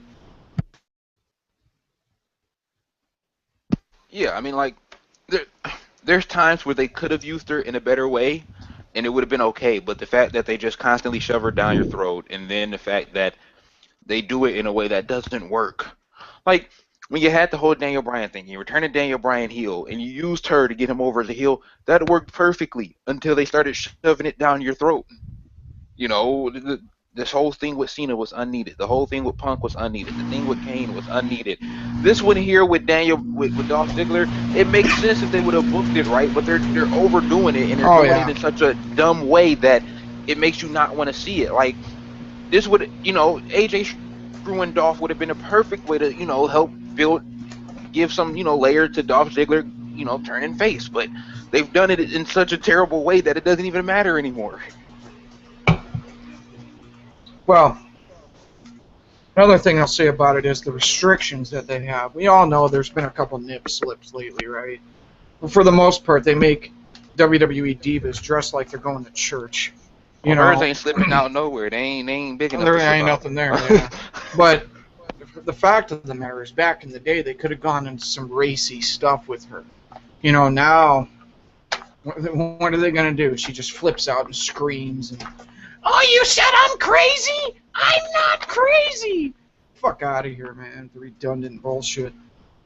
So, we got AJ Lee versus Caitlyn. Caitlyn ends up going on going over on AJ Lee after she hits a spear. It was a fucking run-of-the-mill Divas match, nothing special. Fuck, man, nobody cares, dude. Nobody cares, but of course, one of the things that I want to say is she's the Divas champion. The Divas champion takes a clean L in a non-title match. I fucking hate that stupid bullshit in pro wrestling. I've always hated it. To me, it makes no fucking sense. You're going to tell your viewers that here's your champion, but she barely ever defends the title. The fucking Divas belt don't mean shit anyways. I mean, the booking is so fucking sloppy right now with WWE. Even in this, I see sloppy booking. There's a million fucking different ways to skin a cat. There's a million different ways they could have done this. But they decided, we'll have her get a clean win over the champion. And then after the match, we'll have the champion freak out and start fucking screaming. Big E Langston tries to console her. Fucking Dolph Ziggler. Oh my gosh. He comes out, he congratulates AJ Lee on her loss, and then Ziggler challenges Big E Langston to a fucking match. I wonder what's going to happen in that match. Dolph Ziggler just talks shit to her. I wonder if there's going to be interference. So moving on. That title looks like they bought it from Toys R Us, so. Yeah. Well, who do you think designed it? I think Mattel designed it. It's made by Mattel, man. The company that fucking gives you Barbie and shit, man. Open up your eyes, man. Is everyone made by them? Nah. No, I think just that one. Okay, good. But the whole losing in non-title matches is the WWE way at this point. When Cesaro had the U.S. title, I believe he lost like 13 straight non-title matches, and he won all of his title matches. That just tells you how opposite that shit is. Here's what they don't understand either. They need to stop being blind to the fact that giving titles to guys means absolute shit on making a guy a star. At this point. Well, of course, when you have him lose every non-title match he ever has. Dude, they don't get that though, because like you just made your point, when Cesaro was United States champion, they gave him the belt, so they think that's gonna work. And they let him lose all the fucking time. The only time he wins is when they have to let him win to keep the belt because they think that's going to make him legit. It's just stupid. Ugh. I think that right there, the whole Cesaro title reign sums up WWE in a nutshell. If you just don't get, I legit think the number was 13 straight non-title matches he lost, but he won all of his title matches. Let me give you an example. The way that TNA uses their knockouts, that's a traditional way to use women in wrestling. You know, it appeals to men. Women can also, you know, kind of respect it in the sense that they go in there and they wrestle good matches. And I have a feeling pretty soon the WWE is going to have all their women wrestlers coming out in suits, you know, in women's suits or mummy outfits to keep them covered. They are so fucking conscious of the way that their divas are presented. They have taken all of the edge out of female wrestling. What's the point of divas in a PG product, though? That's the point you're making. Yeah, I mean, turn on a fucking regular broadcast TV show. You know, you're gonna see more racist shit than that on fucking CSI Miami. You know, it baffles me. It fucking baffles me. I think I've seen more racist shit on MythBusters with that goofy redhead than what I've seen out of the WWE in a long time. And then on top of it, they rush the matches. You can tell they don't give a fuck about the storylines. And it's too bad. Would you guys, if they were to go back to more of an edgy Divas division, would it bring a little bit more entertainment value to Raw back for you? I think it would. Because I think there's even people out there who probably don't like TNA who probably look at the knockouts and they go, oh, fuck yeah. You know? But I just, I don't know. Moving on. Fuck this. We spent way too much time on the Divas. So remember, Ziggler challenges Big E Langston to this match. They start wrestling. Ziggler is absolutely selling his fucking ass off. Big E Langston's looking, halfway impressive. Yeah, and by the way, pretty athletic for how big he is. Yeah. Some of that stuff he ran over Ziggler into the ropes, then came back and did a splash on top of Ziggler. He got some good height on that, if you know exactly what I'm talking about. During the match. And by the way, I had a guy who hit me up earlier for my Instant React video, and he was like, oh, it was actually a good match. It was a really good match. What are you talking about? It's okay. No, it was not. It wasn't even a real match. It was just, let's establish that Big E Langston is going to be a challenge for Ziggler. Have AJ Lee fucking jump in the ring and attack Ziggler right as he starts to mount his offense. And then have her fucking, pour her crazy shit. And then have Ziggler get Big E Langston from behind with a zigzag. I am not crazy about them doing this. And the reason I'm not is Alberto Del Rio as champion does nothing for that fucking company as world champion. And it felt like this is Ziggler's time to give him a long run with that belt. You fucking did shit like that for Sheamus. You've done shit like that for Del Rio. You've done shit like that for other guys. It felt like it's that time. And Mad Genius, you know how fucking pissed off I was because I thought that, hey, we got something with Ziggler here, which I always tempered the enthusiasm by saying, look, he's still not going to be the fucking top guy, so ultimately who cares? Because it's still the Cena show, but at the same time, at least it's something. And it felt like it was his time. And then what do? They decide to pull him away from the championship picture and throw him in a storyline with Big E and AJ. I don't read dirt sheets, as I've always said. I don't read the motherfucking dirt sheets because I think 90% of the time a dirt sheet is nothing but speculation based on common sense. It looks like, Randy Orton's going to cash in his Money in the Bank briefcase at SummerSlam. Fuck, these fucking dirt sheets had Dolph Ziggler cashing in at every pay-per-view for the last year. I will guarantee you of that. Because I can't tell you how many times I had people come to me. Hey, I read that Dolph Ziggler's cashing in at Survivor Series or stupid shit like that. So I'm assuming that emanated from a dirt sheet. But at the same time, I sit there and say to myself, I wonder if Dolph Ziggler has fallen out of favor a little bit. Because he got the huge reaction when he initially won the belt. He's gotten some really good reactions. I think that he brings more credibility. I'm going to echo again. I think he brings more credibility to the World Heavyweight Championship than Alberto Del Stinko, you know, and what I don't understand is why stick with Del Stinko? He's doing nothing for you. Because Ziggler was never he didn't fall out of favor. He's never been in favor. It goes back to it's the same thing with the Daniel Bryan thing. When a guy is so good and the crowd shows you that he's ready and he is that good of a performer, sometimes WWE has no choice. But he was never in favor, and the reason he never got the ball is because if he got the ball with the world title and got to have a long title reign, that'd be proving them and the creative team wrong, and that can't happen because Ziggler wasn't supposed to be that either. Bruce, I'm chopping at the bit on this one, y'all. Selfish bullshit. No, because Bruce, right when you brought this whole shit up, is the same time that I wanted to jump in with this. Why the fuck are we dealing with Dolph Ziggler and the AJ Lee and the Big E Langston bullshit love triangle angle at this point in time when this motherfucker got such a huge pop the night after when that Mania, whatever the fuck, when he got that strap off of Del Flacco and shit? Why the fuck are we dealing with this? Why the fuck are we dealing with this? Why are we not seeing Dolph Ziggler in a hell fucking run, bringing legitimacy back to that strap and putting on all kinds of hell matches at pay-per-views on Raw? You know he ain't gonna get the main event, but somewhere on the upper card. Why the fuck are we not dealing with that? Why the fuck are we dealing with this and we're not dealing with him trying to get that strap back? You know what I'm saying? We got to deal with Sandow and Rhodes and shit beefing over that briefcase and shit. We know where it's gonna go. So that's going to play into the whole World Heavyweight Championship picture. You know what I'm saying? That shit ain't got nothing to do with Dolph. Nothing to do with him. You know what, though? I'm pretty much close to positive on this.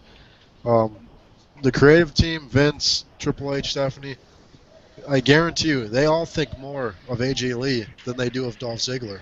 Because, I'm dead serious. Look what they do with AJ every week.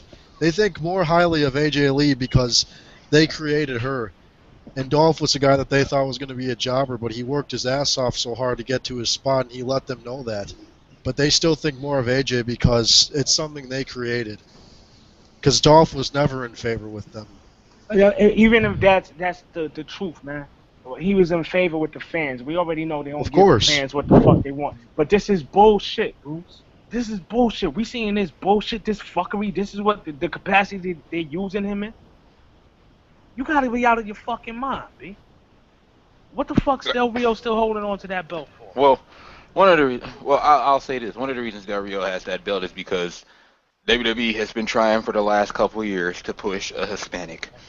And that's a fact you can't deny. They tried with Sin Cara, you're right about that. Actually, that's the only reason, Mad Genius. That is literally the only reason. They tried with Sin Cara, but I mean, we can talk about Sin Cara botching and everything, but the one thing that hurt Sin Cara was the fact that he doesn't speak English. Do you know how big their Hispanic Mexican fan base is?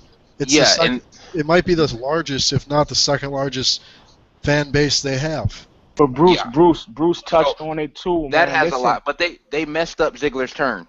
Nah. Listen, Bruce touched on it earlier, man. When he segued into this, Mad Jizzle, you can verify this for me.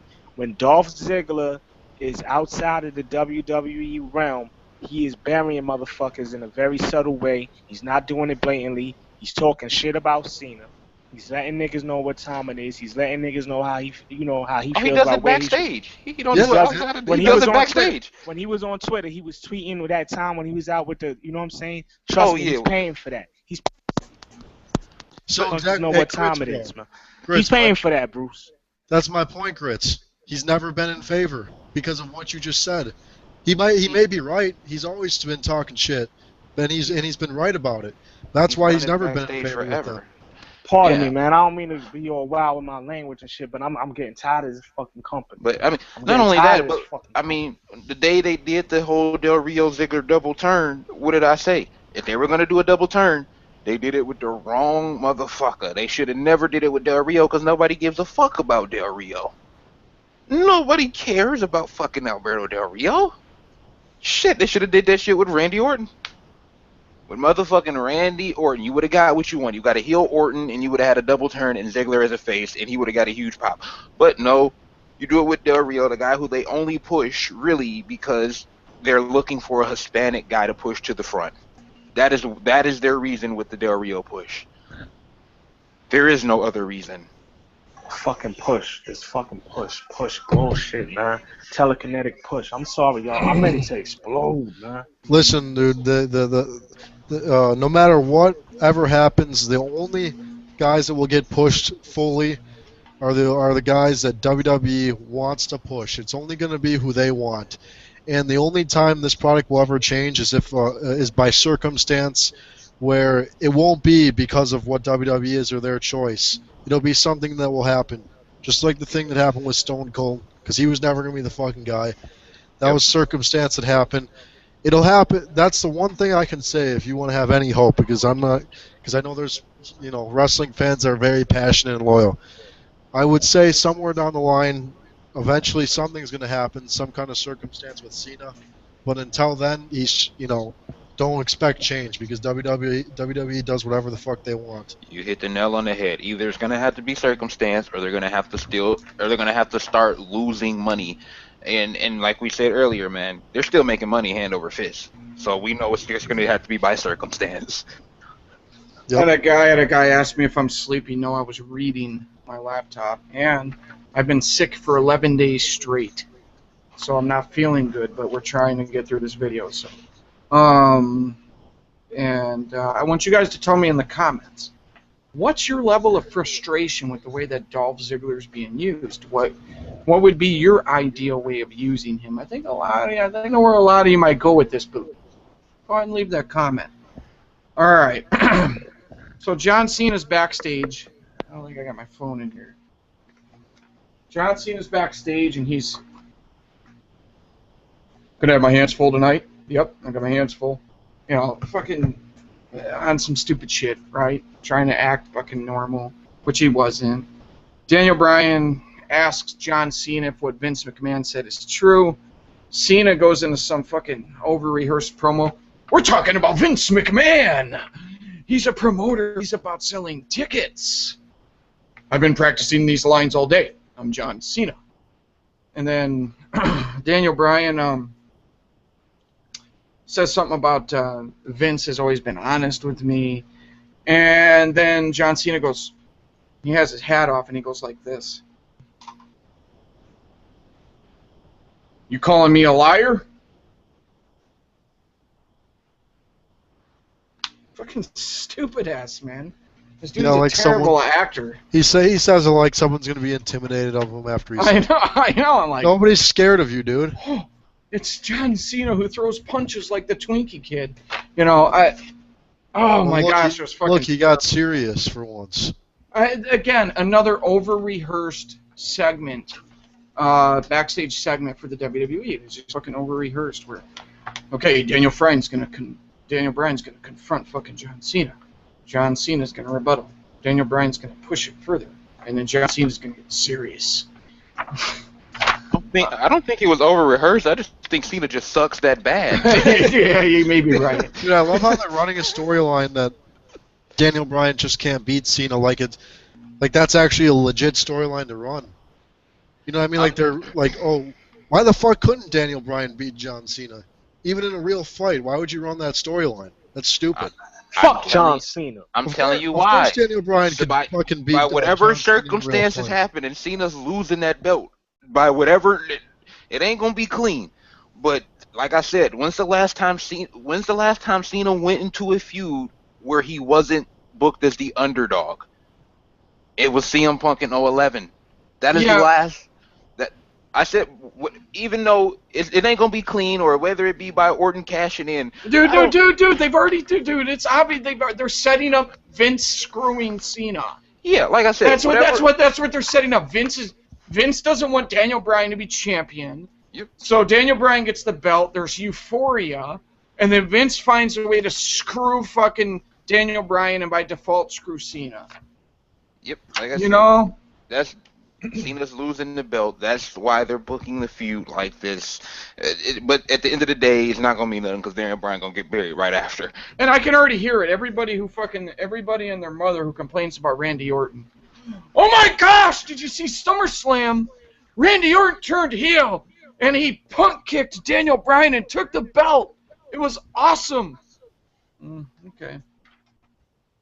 And here comes John Cena to avenge it, you know. I mean, and you got to think, Orton doing that. I mean, even if Orton cashes in the middle of the match, it's going to be WWE's way of having Cena not lose clean, and their way of not having Daniel Bryan lose clean, but he still won't get the top spot from Cena. That is that is what they're going with. Yeah, here's the way I look at it. Whenever something happens that involves the top spot, I always just kind of, yeah, okay. Where's John? You know, I honestly feel that way inside when something happens with that belt or what could potentially be viewed as that top spot is eventually Cena's gonna fucking be the victor in the war. He may lose the battle, you know. Fucking comic book shit, man. It's comic book shit. This fucking superhero comic book character. Holy shit, man. Wait, Bruce, even in the comic book, Superman and Batman died at some point. So it's not even comic book shit at this point. Yeah. Yeah, it's so unrealistic that even a comic book writer wouldn't go this far, yeah. Dude, John Cena's more like a horror movie. John Cena's more like the Halloween movies, Michael Myers, because every fucking movie you think he's dead, then they come out with a new one and somehow he's not dead. No, he's the guy who lived through the Final Destination movies. That is exactly who he is. He just doesn't die. I'm John Cena, and I'm going to avenge this loss in a very respectful manner. I'm going to do it, and I'm going to be loyal to my fans. I'm going to be a good example for kids. And by the way, I'm going to go kiss some babies. Oh, man. Revenge it in a respectful manner. Yeah. You know, the funny thing is, they can't get away from train, say your prayers, take your vitamins. There were 3 things with Hogan, so they had to find 3 for Cena. I mean, it's so blatantly obvious what they did with Cena. Like, Vince is like, I'm going to create a new Hulk Hogan. And instead of train, say your prayers, and take your vitamins, it's going to be hustle, loyalty, respect. Like the 3 fucking corniest things you could ever label a top guy with. At least train, say your prayers, and take your vitamins was actually applicable. You know? Hustle, loyalty, respect. You know? Okay, yeah. Dude, can you just imagine? And there's nothing wrong with this. Can you imagine a true John Cena mark, though, that, like, tries to live by that credo? Everything I do in life, I hustle, I work hard, I'm loyal to my job, and I respect the time clock. I'm always there 5 minutes early. I clean the lunch table up after I'm done eating lunch. You know, yeah. I respect my coworkers. I respect women. You know, well, what do you that think is. What do you think that guy is? What's that? Oh no. I'm not taking shots at anyone in particular. I'm just making a point. I mean, he could be a lot of things, but that's not a bad thing. Don't get me wrong. That's not a bad thing. But it's absolutely fucking unrealistic. I've always thought the most identifiable hero for people is a flawed hero. Does that make sense? Have you guys read a lot of books and movies and stuff like that? You look at comic books. Look at fucking Rocky Balboa. Rocky had his flaws. Rocky Balboa was a bum from the streets. Fucking Danny LaRusso and Karate Kid was a pussy. You know, Batman, Superman had flaws. I mean, shit, even the superheroes, the name figures who were underdogs had flaws. I mean, shit, everybody has flaws. Dude, he's flawed in 2 different ways. Because one, that hustle, loyalty, respect thing just is that's just retarded, like you said. Those are it's a fucking unrealistic. That's stupid. But not only that, who is he? Jesus? Is that what they're trying? You know, is that what they're trying? I mean, I'm a Christian. This is no blasphemy. I'm just saying they try to make the guy seem perfect. You're not Jesus, okay? The worst part about it, you're saying Cena's like a wrestling Jesus? No, I'm saying that John Cena. Okay, I'm saying that John Cena. Eventually, they're gonna have him. They're gonna have a Last Supper before his last match. You caught that match? It'll be the last John Cena match. They'll have a big Last Supper.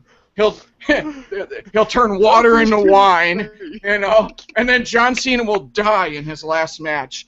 And then 3 days later, when they have Raw on Wednesday, he'll raise from the dead, you know, and kick out. He has till the day 3 to kick out. Oh, he kicked out after 2 days, you know. You know, the worst part about it is he'll be all chubby and unshaven with long, nasty hair. And that'd be, I know. Dude, the hustle, loyalty, respect thing, too, if that were true, the 3 words that they should give him, honestly, if it pertained to who he really is take your steroids, bang your hookers, and drink your protein shakes. That's John Cena, not hustle, loyalty, respect. Protein shakes? Drink your Protein man milk shakes? Man milk shakes. McMahon's man milk. That's what he's drinking. McMahon milk. No. But, hey, Yeah, just if like those Hogan, are John Cena goes into Vince's office just like Hulk Hogan did. He bends over. okay. If those are fucking waits for that needle to get stuck in his ass because we know Vince does it for him. if those are protein shakes that he's drinking, I think a lot of people out there would like that type of protein. I think there's another word. Are those anabolic proteins, maybe? Hey, I don't know. They take your steroids first, so. Yeah. I mean, Well, Hulk Hogan. In his office with a blender. I'm just saying. Yeah. By the way, guys, you're starting a firestorm in the comments here. Oh, Guys, we don't need to be mentioning people in the comments, please. Yeah, no All name right. dropping, please. I honestly, especially the past couple weeks, I don't even look at the fucking internet after I'm done making a video. So live and let live is my philosophy. So, but here's the thing. To bring this all home. And I'm getting the echo. I feel like I'm in a baseball stadium, dude. But superheroes, yeah, there's superheroes in movies, but Captain America. Okay, for instance, the Avengers guys. Fucking Iron Man was obviously the beast in the movie. You know what I'm saying? But even fucking Iron Man has flaws. Even Captain America has fucking flaws. You know what I'm saying? A hero with no flaws is boring. And it's stale. I mean, people like the movie Rudy because he was the fucking underdog, you know, midget football player. You know what I'm saying? That's what people like. Rocky Balboa fucking won every award there was to win. That's exactly it. John Cena, though, Rudy Rudiker, but he can't be beaten. And there's no flaws. That's fucking Well, John he's Cena. got that athleticism of Rudy Rudiker, but and Rocky Balboa. But no. On a serious note, when you think about it, though, Daniel Bryan could be that Rocky Balboa, but they are not. They are not going that fucking direction. He could be Rudy. That's the way you fucking book him. I mean, folks, this could be huge. You know, I think the yes chants are so played out. I get a headache just hearing them. But I'm happy for Daniel Bryan. But at least the fans still do them because. Without those yes chants, there would be no title picture for. Oh no, absolutely not. There's no chance. He's still doing jobs to guys like Mark Henry. Yeah. But here's the thing, okay? You have a chance to do something fucking monstrous with Daniel Bryan. You know how much the children identify with the undersized Rey Mysterio Jr.? They fucking love that dude. And even the adult male wrestling fans, I remember watching Rey Mysterio against guys like Ultimo Dragon and fucking Juventud Guerrera and all these WCW cruiserweights. We've got respect for him. Daniel Bryan is that one guy with crossover appeal that it can appeal all the way over to your hardcore fan base, all the way down to your super casual children. And how they can't see that, and why is it a good business move to keep John Cena in that fucking spot, baffles me. Folks, it fucking baffles me. You know, people are entertained by our reviews and stuff like that, and that's awesome, man. Because, you know, it gives us a place to vent, it gives you guys a place to come and hear people just as frustrated, you know, as you about what's going on. And a lot of times I think you can look at the wrestling business, and when you have a question, you can get some common sense answers if you really just think about it. But with Daniel Bryan, and the direction they're going, where clearly they're not going to give him the ball as top guy, there are no fucking good answers why that is. And I can't tell you how many times I've seen this with the WWE, where clearly it's someone's chance. You give someone a new turn, keeps the product fresh. If they start to stale out, okay, go ahead and throw Cena back up there for a little bit if you really believe in him that much. But they don't do that. They don't really give someone a chance to take a spot. Daniel Bryan could be the fucking guy for, like, I'd say 2 years before he fizzles out. You put 65 items on WWE Shop like they have for fucking Cena, Daniel Bryan. People are coming to the crowd wearing fake beards and all kinds of stupid shit. You know, it would catch on quick, man. It would catch on really quick. And, Jay, I'm glad that you're still breathing, but I don't think we want to hear it that loud. But the touch on the... I was like, Darth Vader's, Darth Vader's in my fucking headset. Yeah. To touch on the beard thing real quick, that's a bit of a sports element where you've seen I know, I seen it firsthand here in Detroit with Ben Wallace, and shitload of fans were coming to the arena, to the Palace, with fucking afros on. You know, it adds a sports element to it because fans do that shit. You talk about Brian Wilson out in San Francisco, the baseball team, and he's got the beard. Fans coming out there with the beards. It's something recognizable and something small and simple that's going to end up being cheap that fans can buy to show their support for a certain person. To me, dude, it all comes down to two things. It's still going back to the scared booking thing. That's a great point by Bruce. I think that has a lot to do with it. Just because that's why they don't want to take Cena off the top spot. But also, to me, at this point, I think it's almost all about control. I think if you look back at history, like, you could look at anything like WWE and Vince, they always have to be right even when they're wrong. They've been wrong about Daniel Bryan. I think that has a lot to do with it, and they don't want to admit that they're wrong. You know, because he's the guy. He should be the guy. I mean, you could look at anything like, do you think Vince and WWE would ever admit that WCW was better than them? No, of course not. They're not going to admit that. ECW put on a more entertaining product than them at one time. All they do is shit on ECW, okay? You could name a bunch of things like that. It's about control. Vince wants to be in control. WWE wants to be in control, and they hate being wrong. They're wrong about Daniel. They were wrong about D. Bryan. And they're not going to admit that. I think that's not the sole reason, but I think that plays into it.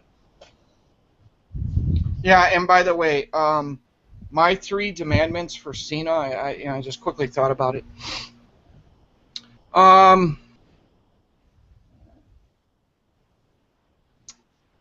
Let's see. You know, I'll come back to it. I've got 2 of them. I'm going to think of a third one in a minute. All right. Moving on. Christian versus Alberto Del Rio.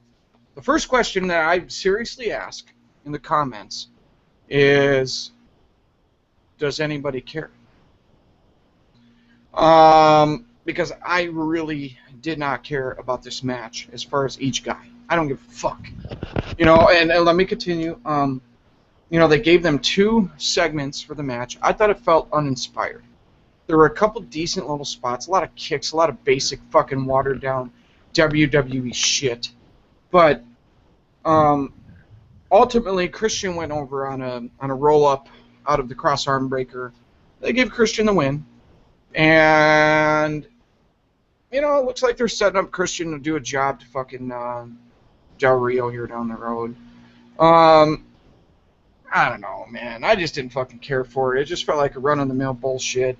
Every time I see Del Rio come out, and that stupid fucking music's playing, I'm just like, fuck. Well, here's a wasted segment. Here goes another 15 minutes of my life. You know, down the fucking shitter, down the Barrett barrage, but I don't know. I just, Christian, Alberto Del Rio, what do you guys think?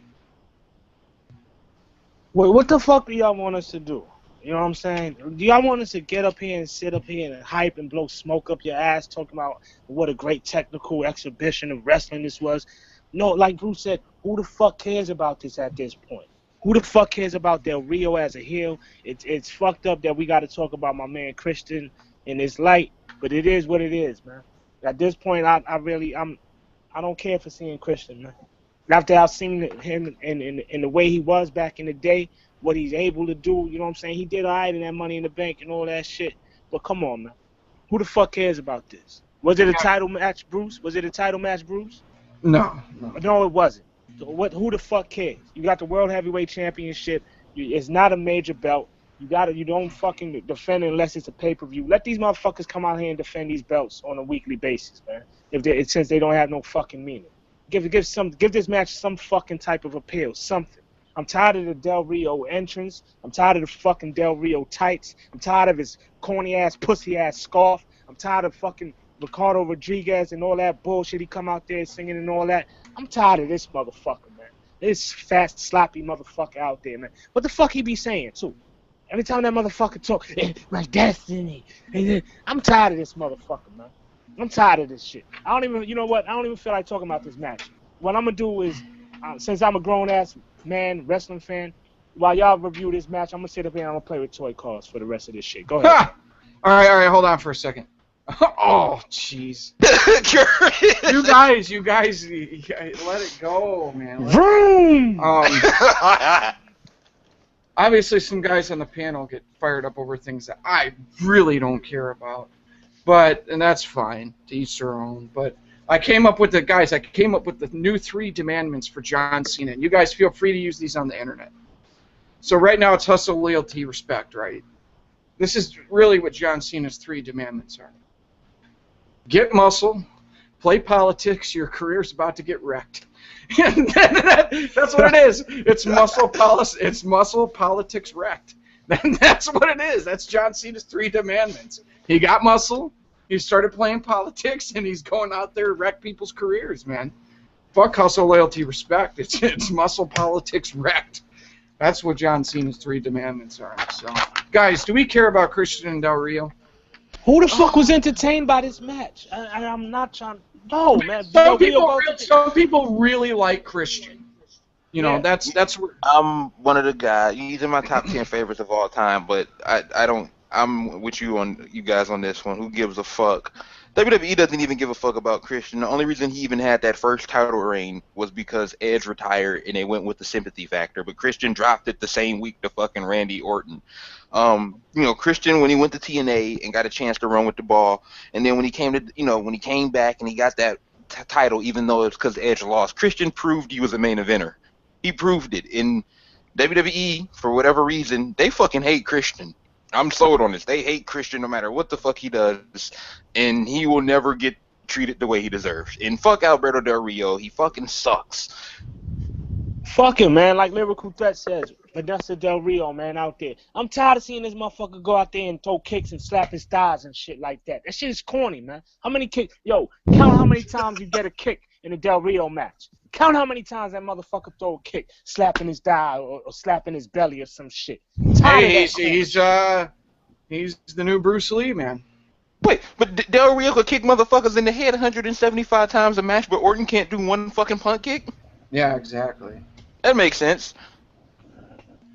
Vroom.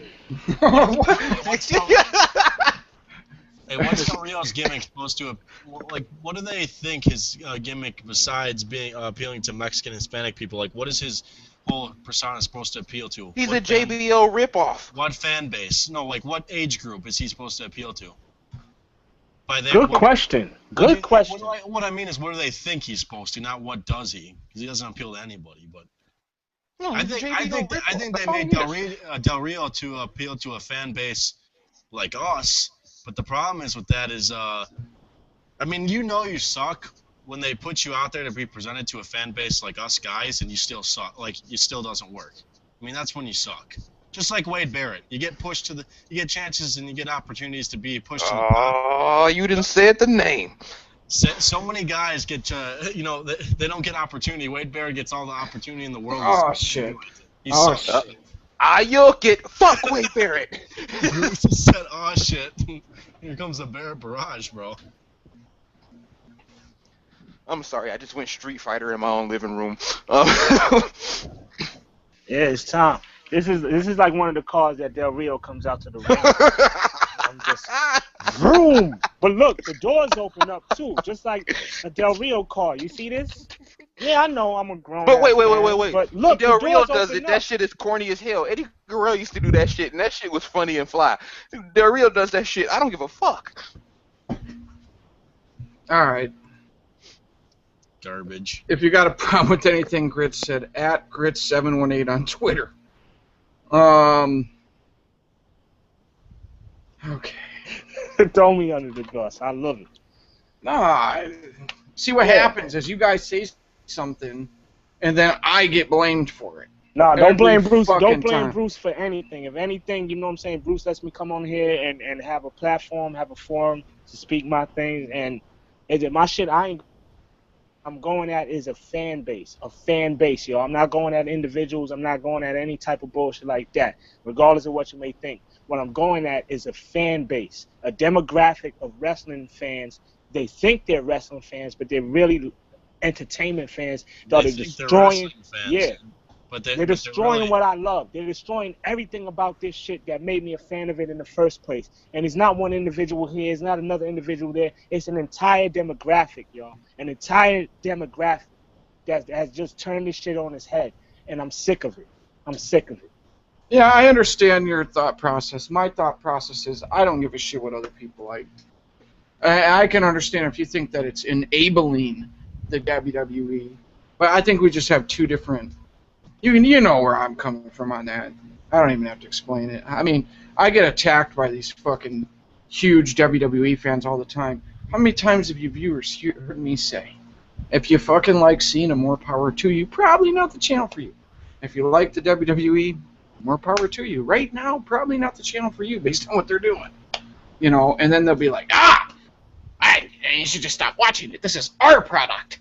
You know, what the fuck? Oh my God. Yeah, okay.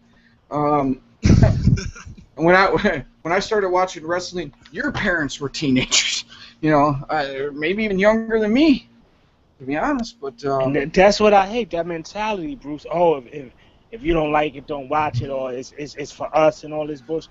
It's oh my God, Bruce. These people don't understand where it's come from, man. Fuck the WWE. I'm talking WWF. I'm talking WWF, man. People don't understand, man, what made us love this shit in the first place, man. And we just want to see it. It would never return to that glory. But I just wish it catered to men. I wish it catered to a particular type of men. You know what I'm saying? Because that's what made it hip. That's what made it cool, especially during the Attitude Era, especially during the 84, 87 era, man. There was a tough, a macho factor to this shit, man. And I just want that back. I just want that back in whatever shape, form, or fashion, man. That's all. All right, yeah, I totally understand. I totally understand where you're coming from. But I don't know. I had a point to get out, but it don't fucking matter. At the end of the day, it's just opinions. So we get another replay of how fucking the John Cena Ryback match came to pass with John Cena doing the noble save and yelling at Ryback for attacking Daniel Bryan in a gauntlet match situation and putting him through a table. You know, I'm so fucking done talking about Cena tonight. I mean, at least until the end of the review. Fuck it. I think you guys can see what they're doing. Then we get a John Cena Shop WWE commercial. Buy one John Cena shirt, get one for 50% off. Guaranteed to get stuffed in your locker at school. No. No, that's true. Hey, that's true. Don't try to go around that. That's true. Yeah. But no.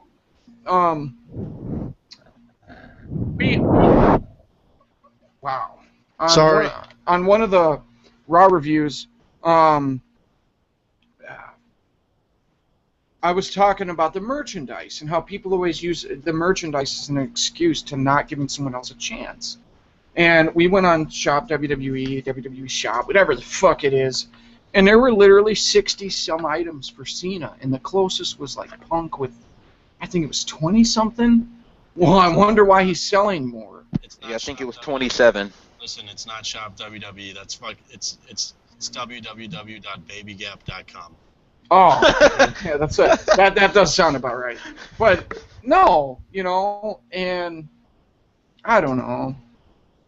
I've never once in my life thought about buying anything John Cena, unless I wanted to keep it for emergency toilet paper. Then I might think about it if it was for $1. But that's about it. I mean, there's nothing I've ever seen from John that Cena. fucking shirt does not deserve to be shoved in between your ass cheeks. Okay. That's Oh yeah, it does. No. Yeah, it does. No, that's right after a big, wet, steamy Barrett barrage. That is absolutely disgraceful to your ass cheeks. All right, it's getting awkward now. Yeah, you just said shoved between. Come on, Jay. Pause. Hold on, John Cena. I'm not Vince McMahon now. Get your John Cena shirts now at Abercrombie and Bitch. Oh wow, and buy your jean shorts at your local Walmart. But People at Walmart. I've got some jorts, but they don't look like that. No, you can have jean shorts. You gotta swag it out though. You can't be like fucking John Cena Or Stone Cold Steve Austin. Let's be real. Oh my gosh. Stone Your Cold Steve jean Austin shorts should never be tight enough to fit under your knee brace. Yeah. Those are Those were real nut huggers right there, man. Those are But Daisy Duke was jealous. But so Wade Barrett versus Cody Rhodes. Oh shit. Yeah. I thought the fucking match was sloppy. There was nothing. Finish him. Fuck Wade Barrett. Yeah. Wade Barrett was brutal. He was really bad. This dude is just fucking lumbering around the ring now, going through the motions. The part of the match that I did enjoy, Wade Barrett set him up for that pump handle move, and fucking Cody Rhodes hit him with the crossroads, and it was a seamless counter. And I was actually surprised they pulled off the finish to the match so well. And then after the fucking match, after a sloppy match, nice finish, but a sloppy match, Damian Sandow came out, complained about, apparently on SmackDown, which I don't fucking watch. Apparently on SmackDown, I guess Cody Rhodes threw Damian Sandow's briefcase in the Gulf of Mexico. Yeah. Okay, well, I was just swimming in the Gulf of Mexico about a month ago. But I like the fact that Damian Sandow took shots at Cody Rhodes' family. Because what have I been saying forever? That they need to play on the lineage of his family, bring his fucking brother, bring his dad, and play on that lineage, and really try to turn him into a star. Now, I'll say this. In a match with Wade Barrett, he didn't even look like a mid-carder to me in this match. This match was bad until the finish. And the other thing is, Cody Rhodes doesn't really have that Vince McMahon look to be a top guy, so the chances of him ever becoming a top guy are slim to fucking none. They just figure they'll use him a little differently right now and see if they can sell some Cody Rhodes t-shirts or something. But it's fucking Wade Barrett. Wade Barrett sucks. All of his matches are a big, fat, steamy, fucking hot Barrett barrage. You know what I mean? I literally take shits in the morning that are more entertaining than Wade Barrett when I watch it go down the toilet. a steam Barrett barrage. Fuck yeah, dude. This guy is garbage ever since he got hurt. It was steamy? Okay. Well, that Yes. means you're pretty fucking bad. He must be pretty fucking shitty. All right, dude. But when you look at before the injury, he actually was working crisp matches. You know what I'm saying? And then it was like after the injury, it's just been all downhill. I don't know if he doesn't like the way they're using him, which sometimes can often be the case with a wrestler. I'll tell you what it is. Okay. After he came back, that's when they gave him fucking Chris Hero's gimmick. I mean, shit. That's not Wade Barrett. Wade Barrett didn't portray that gimmick. So you get pushed about 100 times. You steal a good gimmick, and you still can't do it. I mean, you absolutely suck then, and you still can't. You're still not good after all that. Well, Come see, on. here's the problem. Remember when Wade Barrett came back, they really tried to amp up the whole bare knuckle fighting thing and all of that shit. The dude don't look like he a fighter to me. You get in the No. ring, the way he punches, it ain't shit about him that make me believe he was a bare knuckle No, no, champion. no. No, for instance, the way Scott Hall / Razor Ramon threw a punch looked like he had a pretty fucking badass haymaker. You know, the way Yeah. Ken Shamrock threw punches, he looked like he's ready to take someone's head off. The way John Cena throws punches, or like an Owen Hart, rest in peace, or Bret the Hitman Hart, those are not good wrestling punches to me. Yeah. And Wade Barrett just looks fucking. He's a big lumbering, boring performer. He's not a good in-ring worker. And you talk about the gimmick where he's supposed to be knocking dudes out with this elbow and whatnot. That was Chris Hero's shit. Like, literally, Chris Hero trained with a legit boxing trainer. You know, he went over to, Japan, and Misawa taught him how to do the rolling elbow. Misawa, one of the best Japanese wrestlers to ever do it. Yep. And Chris Hero uses fucking a shitload of strikes, whether it's kicks, knees, elbows, punches, forearms. He uses a shitload of strikes, and that's why the gimmick works with him.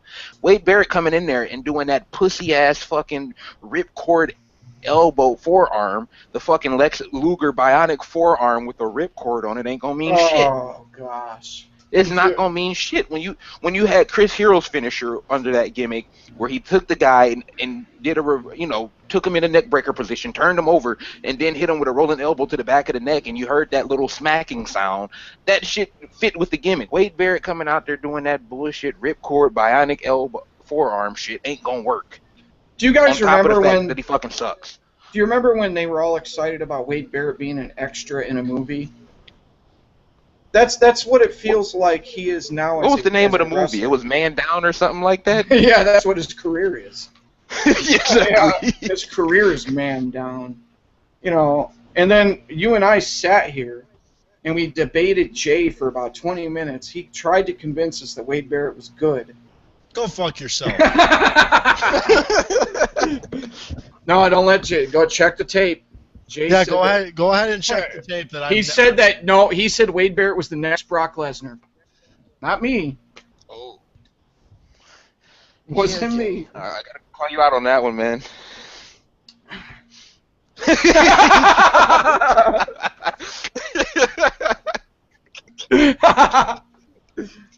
He drops. Now that's the way to respond. So, next we got a replay. It is Monday Night Cena. We got a replay of the John Cena honesty promo, where him and Daniel Bryan are confronting each other backstage, and John Cena's like, "You calling me a liar?" So they had to fucking replay that again, of course. And then we get Daniel Bryan versus Kane. Does anyone in the comments who hasn't seen the video I already did know what was missing in this match from a storytelling perspective? Ooh, here's a good comment, though. Somebody said he was at the live show this weekend. Cena wasn't even there, but he had 32 items of merchandise. Ziggler didn't have any, and he said he wasn't sure about Daniel Bryan, and Punk only had 3. Yeah. And There by you the go. way, for the record, I was joking about what Jay said, because he never said it. He would believe me. He did say Alberto Del Rio was the next Brock Lesnar, though. yeah. Silence. I'm not even gonna acknowledge that ignorance. Yeah, don't dignify him with responses. Yeah, that's you. Well played, Jay. Well played.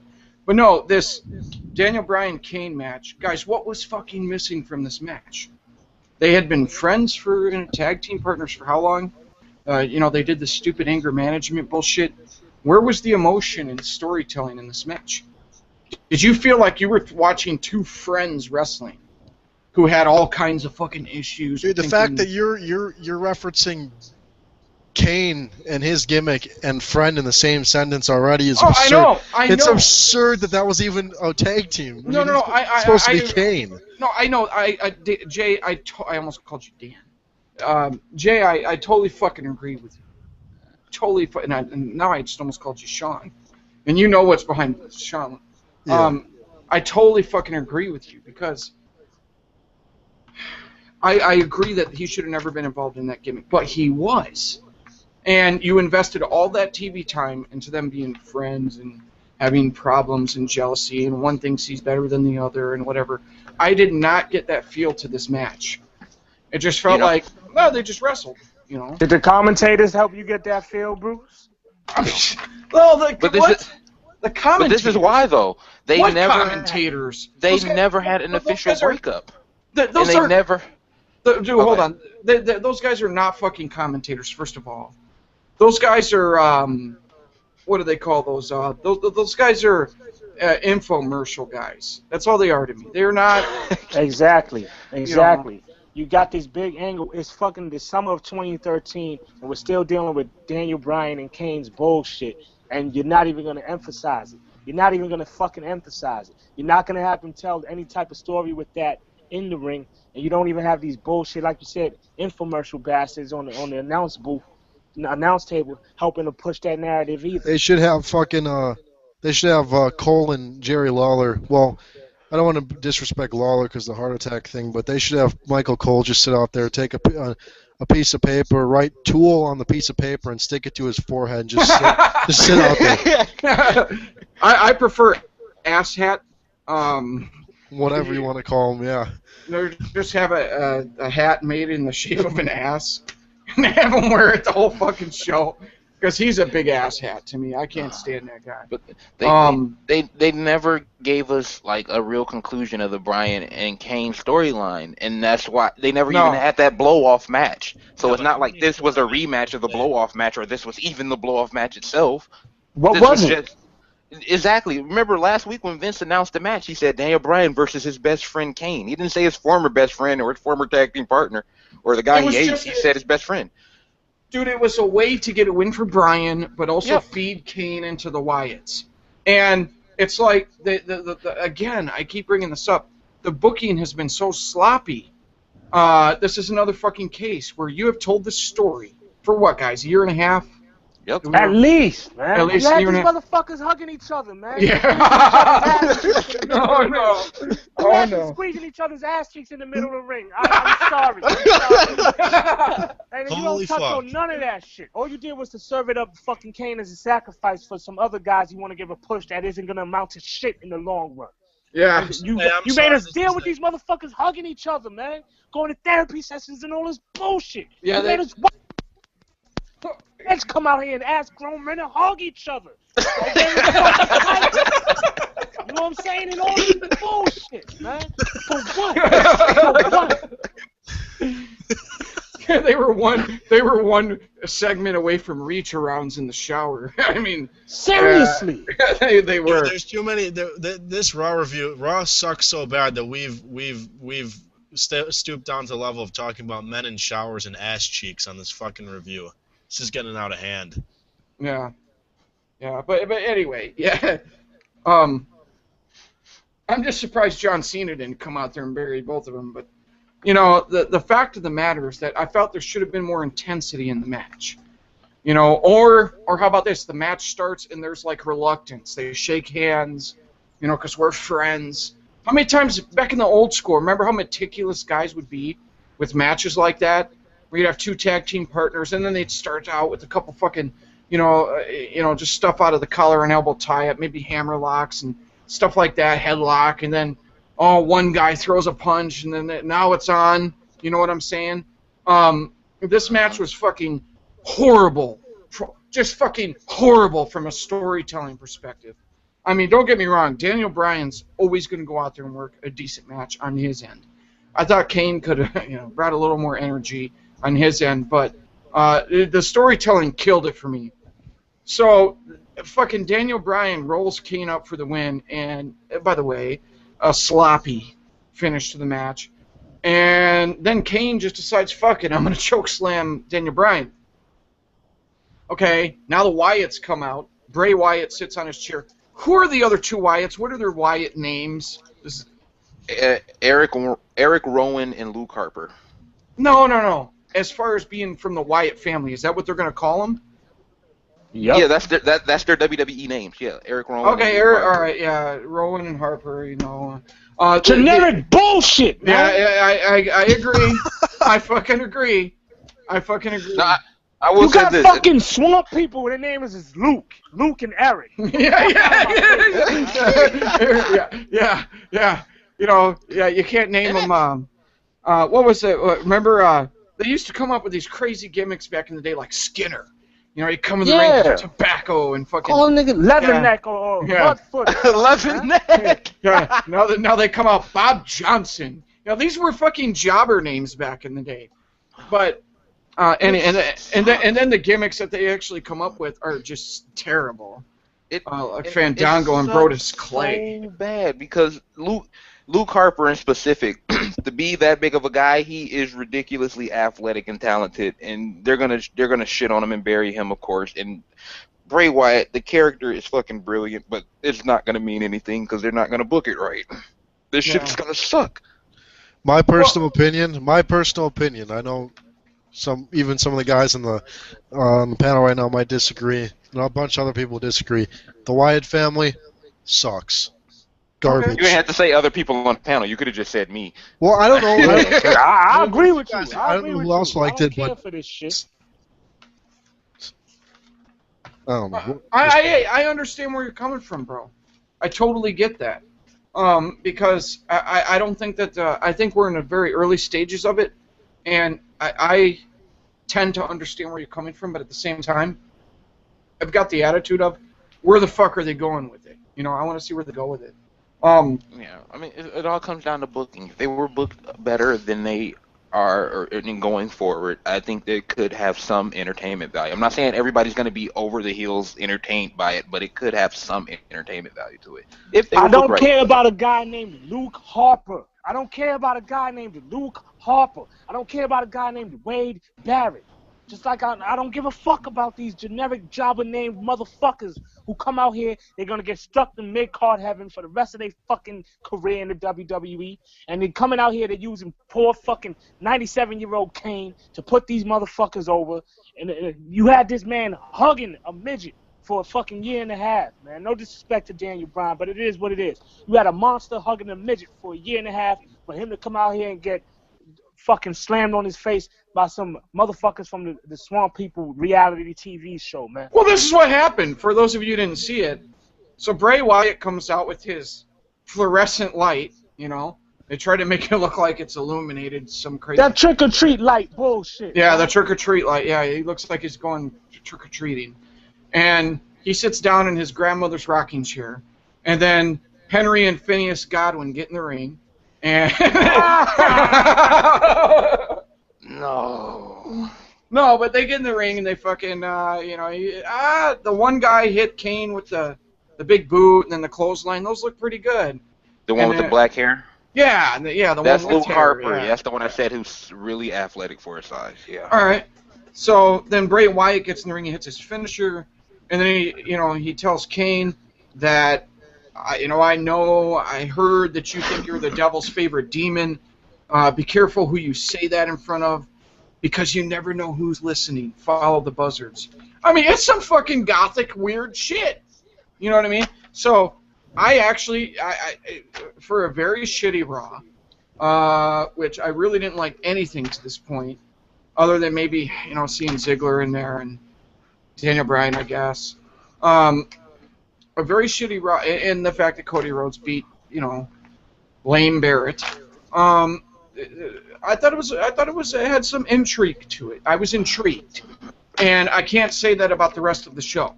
So this is the first time I actually felt intrigued because I'm just kind of wondering where are they going with this. So where I'm sitting right now with it is my verdict is still out, but I could understand people being like, look at this, they're coming out with fucking a lantern that looks like the same lantern that Mickey Mouse had in Fantasia, and you got a guy sitting in his grandma's rocking chair and talking some gothic bullshit. I could understand. Looking like the dreadnoughts from G.I. Joe, man. Fuck out of here, man. Oh, yeah.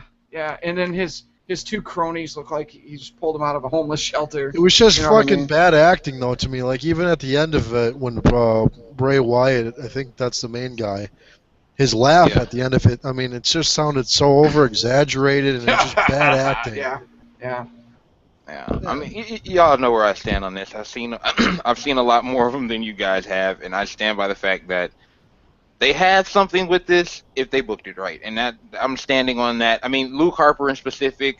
Well, Bray Wyatt, of course, he's the leader, but Luke Harper is another guy who they could really use. On the indie scene, he was giving you guys remember the Bruiser, the Bruiser Brody. You guys remember old school wrestler Bruiser Brody? Oh yeah. I mean, Luke Harper was so good on the indie scene that and so athletic for his size and such of a bruiser that they nicknamed his name was Bruiser Brody Lee.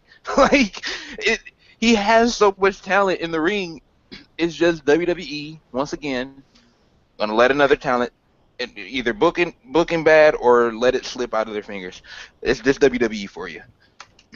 And Bray Wyatt, there's a certain, everybody's not gonna be into it, but there is a certain creepiness to it. When NXT, it was done right and it worked.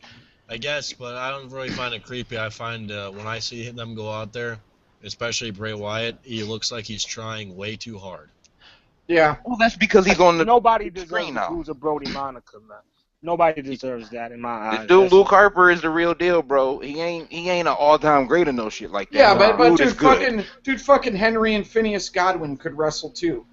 Seriously, man. Who the fuck are they? I can't listen. I'm not trying to shit on your boy, but like you said, I'm an old school motherfucker, man. And Bruiser Brody, that's untouchable. You can't Ask throw the that name people in around the like. comments what they think of the Wyatt family. His name is Luke Harper.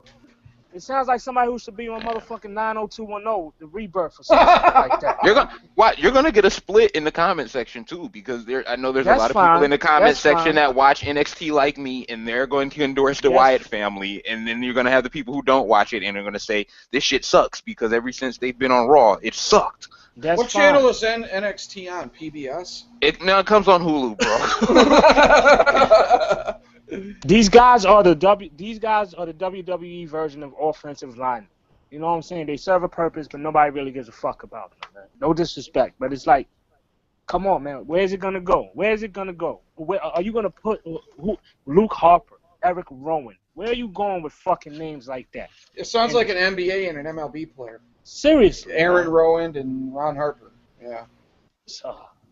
Not a wrestler. That's not some. Oh, look who's on the card tonight. Luke Harper.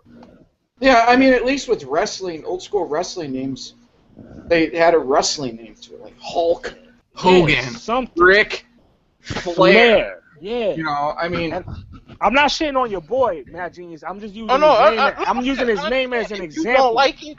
If you don't like it, I totally get it. I'm using his name as an example of the fuckery that the WWE has done. Let me keep it real here. I think the Wyatts are a cookie cutter WWE gimmick.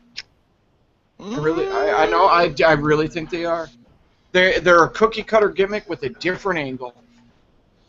I really believe they are. They are intended to be a mid-card act at best. If one of them out of the group becomes a mid-card act, they'd be happy. And Bray Wyatt did that. The other guys would probably be released in a year. My opinion. My opinion. Yeah, it's your opinion. Your opinion, of course. Don't agree, but that's my like gut. That's my gut gut feeling. I totally understand where you guys are coming from. Okay, when I say cookie cutter, what do you think I mean? Does it appear to you that they are building up any main event guys? No, but that's all in developmental. Out of developmental. It's a Fandango mid-card act. Fucking Brodus Clay, mid-card act. Not even anymore. Brodus Clay is house show act now. And then that all goes back to the same problem once again. Cena. Nobody will get the tough spot or main event spot until Cena goes away.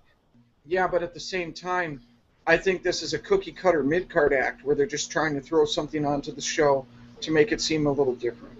I'm not really excited about it. Oh, I can see why you wouldn't be. I mean, shit.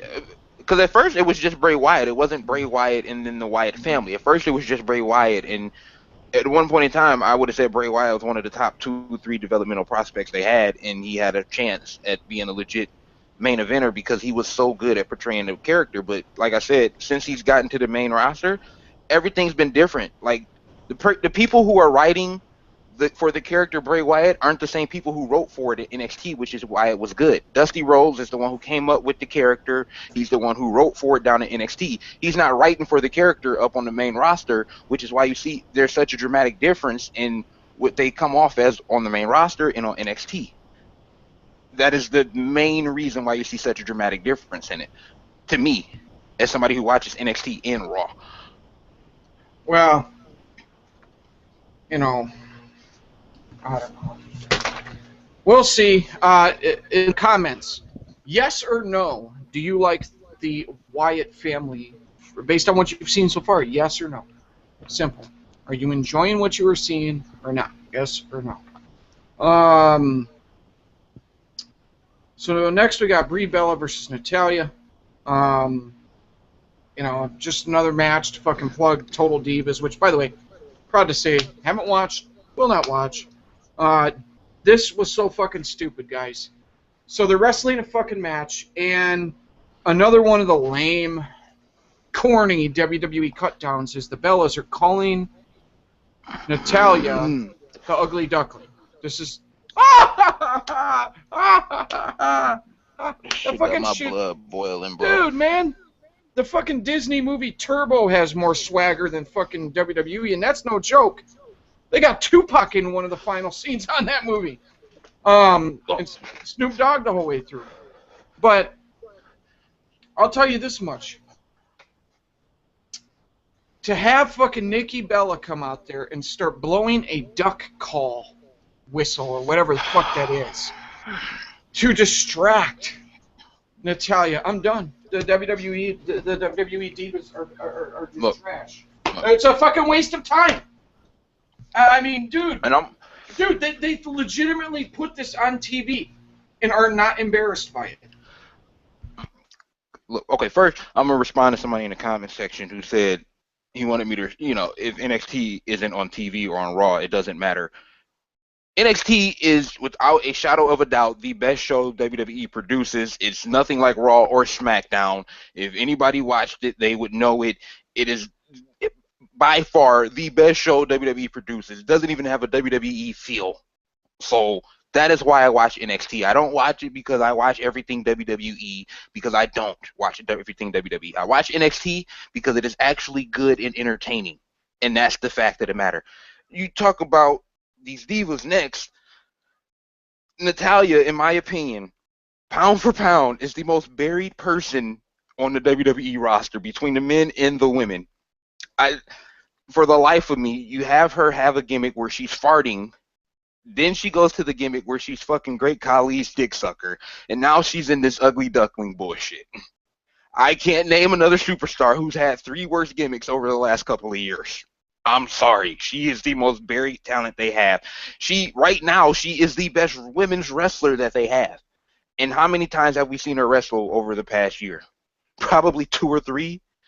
2 or 3. And then you got the talentless fuck Bella twins out there, and you go from Kelly and the Bella twins and Caitlyn and AJ, and fucking Natalya can't even get on fucking TV. Trained in the fucking Heart Dungeon, a place that's trained many of great superstars. She has the lineage. She can actually work. She's a good wrestler. Wrestles better than Cena. I mean, like literally, she is probably one of the top 3 or 4 women's wrestlers between WWE and TNA. I would venture to put her up there at number 2 behind Gail Kim as far as workers. And the girl, she can't even get on TV. And when she gets on TV, she has to do the stupid shit like the shit with Great Khali or drop to the fucking Bella twins, who she taught how to wrestle and who can't fucking wrestle themselves. Tell me that ain't some bullshit. When you got divas like fucking Alicia Fox, who I think can go in the ring and she gets it. If you've seen her out there, the fucking psychology of the shit. You see the shit Titus O'Neil do where he do the backbreaker and he throw him down and start, you know, yelling at the crowd. Alicia Fox been doing that way before Titus O'Neil been doing it. She been doing it way before him doing it. And she gets it, and she's fucking athletic as hell, and she can work. Her. You got a diva in NXT and Paige who can work. You got you had a Beth Phoenix who can work. You had a Eve Torres who could work a little bit. And you know, she had that one little run towards the end before she left and whatnot. But constantly, the fucking Bella twins, come on. Caitlyn, AJ? You gotta be kidding me. The Divas division is dead. It's dead. Like, it's not even a Divas division anymore. They don't even let them wrestle. They don't. You know how many restrictions it is behind them? I mean, we all heard Gail Kim talk about what they wouldn't and would allow her to do. They wouldn't let her kick and punch and do her shit in the ring. It's not wrestling. They don't let these women go out there and wrestle, and then the ones they do put out on TV can't wrestle. Talentless. And now you got the fucking Total Divas show that they pushing that bullshit, and then the two new girls, I heard that they can't work for shit. You know, we're gonna see them on TV wrestling soon, probably. I mean, you got one of the Funkadactyls who's athletic as shit, but she's not a good worker, but she's just athletic. But WWE is constantly pushing women who can't work. And the thing is, you know, all these divas today say... Out of the two new ones, one of them, it doesn't matter if she can wrestle. Yeah, it does. I mean, to me, it matters. Because, I mean, one of the things that's so appealing about girls like Trish Stratus or Lita or Gail Kim or Mickie James is the fact not only do they look good, but they can get in there and go. That is one of the appeals to them. Yeah, but you could still use her as a manager. I mean, and it's just like... You go from the days of having, you know, the Sables, the Trish Stratuses, the Litas, the Ivories, the Jazzes, you know, Jacqueline. You go from the days of those women, even as recently as Maurice and Michelle McCool, who can work some. You go from that to this shit. Women who can't even fucking wrestle. It's pointless. There is no Divas division. Don't leave Medusa. AKA Alundra Blaze. Alundra Blaze, yes. Genius. Here's I got a point to make, and like I understand you're gonna disagree, which is fine, and this is just totally my opinion. I get your whole NXT thing, and it's cool that like you have the like interest and passion for that because you understand good talent. But like you said about the Wyatt family, how Dusty Rhodes was booking his character and stuff, and now it's completely different. But just my personal opinion. Okay, just because you're a good college basketball player, definitely doesn't mean you're going to be a good NBA basketball player. If you're good in NXT, and I like, don't get me wrong, they book. Oh, I understand what you're saying. I totally agree. Definitely doesn't mean you're going to be a good professional wrestler on Raw just because you're good in NXT. I totally agree. 100%. But like I said, the reason I watch NXT. Because it's a better show than Raw. It's a better show. And it's 45 minutes, and in those 45 minutes, they accomplish more, and they put on better matches and better storytelling than what Raw does. All right, hold on, though. Because, guys, Jay makes a fantastic point. Yeah. But here's the difference between a college basketball player going to the National Basketball Association. They can improve their game. In the WWE, you go to the main roster, and they dial you down, okay? And they purposefully put you in a cookie-cutter gimmick, and they don't add layers to that gimmick, and they don't let you improvise. Back in the day, you were allowed to have freedom to, like the Ultimate Warrior, for instance. The Ultimate Warrior added layers to his character, and he's a lot of people crap on the Warrior, but he's talked about this. You look at Savage, he added layers to his character when he became the Macho King, etc. There were guys who would just add these layers to their characters. Jake the Snake, oh my gosh. You know, Stone Cold Steve Austin was able to go from the Ringmaster to Stone Cold. You know, different guys. These are obvious examples. You don't fucking see that anymore. They lock them into a gimmick like the Shield, and they just fucking stick. But yeah, these guys have no creative control over their characters anymore. Here's what I'm trying to say though is, okay, to the comparison I was making, like, let's say you got a college basketball player that's really fucking good. He's one of the best players in the nation. He's in games. He's dunking on everybody. You're sure as hell for sure not going to the NBA and you're going to start dunking on everybody. So let's say, like, because you can go to the NBA and then improve your game Right, and same with like a professional wrestler. You could be good in NXT and then be shitty as fuck when you get to Raw. Then you could slowly improve. But what my point is just because you got a gimmick over, like you're over as fuck in NXT, you're definitely not for sure gonna be over as fuck when you get to Raw. Like you can improve it. Oh yeah, agreed. I mean, being over is totally different from actually being talented. Like even Seth Rollins. You know, when he was in Developmental, he was the NXT champion. When they were FCW, the FCW champion. And he was allowed to go out there. He was still watered down from what he was in the Indies, but he isn't even close to being as watered down as he is since he got to the main roster. They watered him down even more when he got to the main roster. Same with Dean Ambrose. Same with Roman Reigns. Yeah. Let me. You know, I get. Jay, you're 100% right, though. You're 100% right, but there's two sides to it, you know? Hold on. Let me chime in on this in favor of Mad Jizzle, though, real quick. Because that being called WWE Developmental, that's a very misleading title for what that is, NXT. Because it's a WWE Developmental, like Bruce was touching on. They're developing people to wrestle WWE style of entertainment bullshit. A lot of those people in there, they don't need any development. They've already put in 10 years in the indie scene. Those motherfuckers can wrestle their ass off. You know what I'm saying? The thing is, they get into NXT. And to me, NXT is like the underground rap scene. You could really spit your hardcore shit. You could really go in, say the shit you want to do. But when it's time to make money, you're going to have to water your shit down. You're going to have to do some crossover pop music type shit. And that's what happens when you step up to the WWE. You can stay underground. You can stay for the fans. You can stay doing your hardcore shit for as long as you want. But when it's time to get paper, you're going to have to go sign with Sean Diddy Combs or whatever and sell your fucking soul. So that's what happens. It's not so much like it's for amateurs or like a college scene, because a lot of those guys are 10-year vets and shit like that, like a Chris Hero, or like you said, like a Seth Rollins, aka Tyler Black, Dean Ambrose. These dudes already put in their work, but they had to go into NXT to learn how to put on a WWE style match, which is in wrestling. Or a lot of those dudes down there know how to wrestle. You know what I'm saying? Yep. But you gotta sell your soul. You gotta sell your soul. You want to make the big money? It ain't about wrestling no more, homie.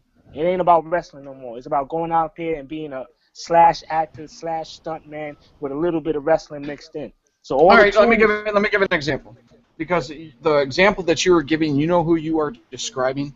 LL Cool J. Do it, Bruce. That's who you are fucking describing, because when LL Cool J used to be the fucking man.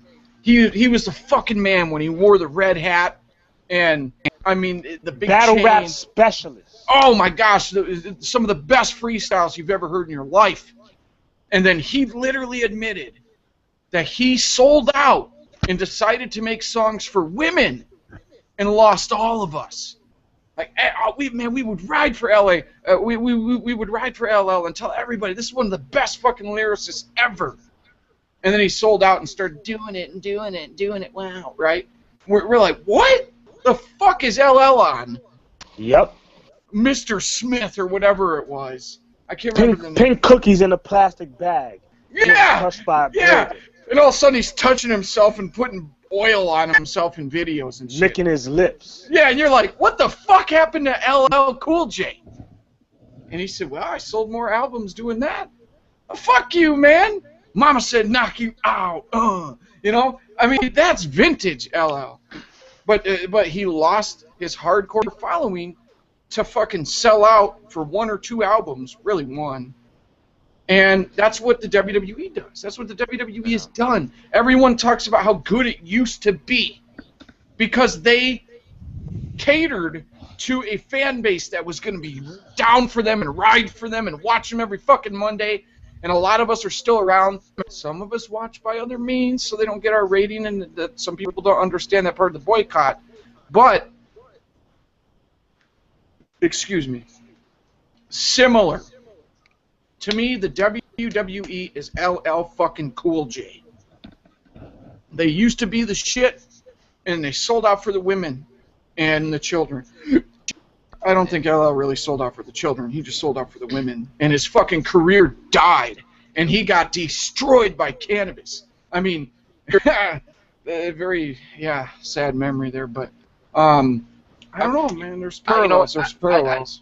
I do agree with Jay in a sense because, you know, we see it a lot of times with indie wrestlers when they come into WWE. Yes, you're able to get over with the smaller indie crowds, but coming to WWE and getting over is totally different. But at the same time, it's a lot harder when you get watered down and, you know, you get booked wrong and you just got basically the deck stacked up against you because WWE, for whatever reason, don't let guys go out there and be themselves, and they don't give guys any creative control over their characters.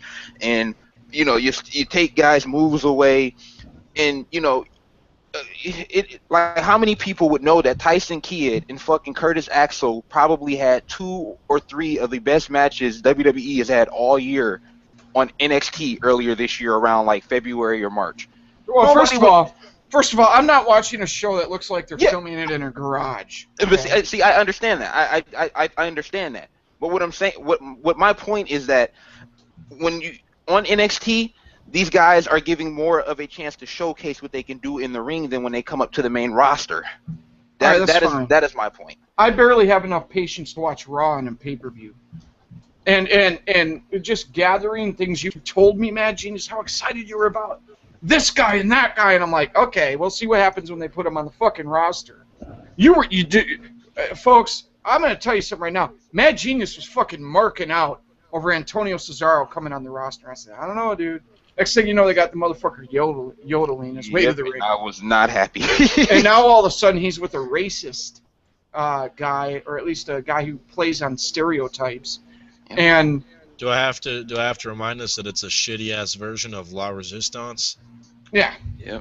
But I mean, that's another guy who's a great example. Him and guy who was formerly El Generico, named, you know, he goes by Sami Zayn in WWE. They just did a set of tapings for NXT. Him and Cesaro had a 2 out of 3 falls match, and people are saying it is the best match WWE has had all year. Yeah.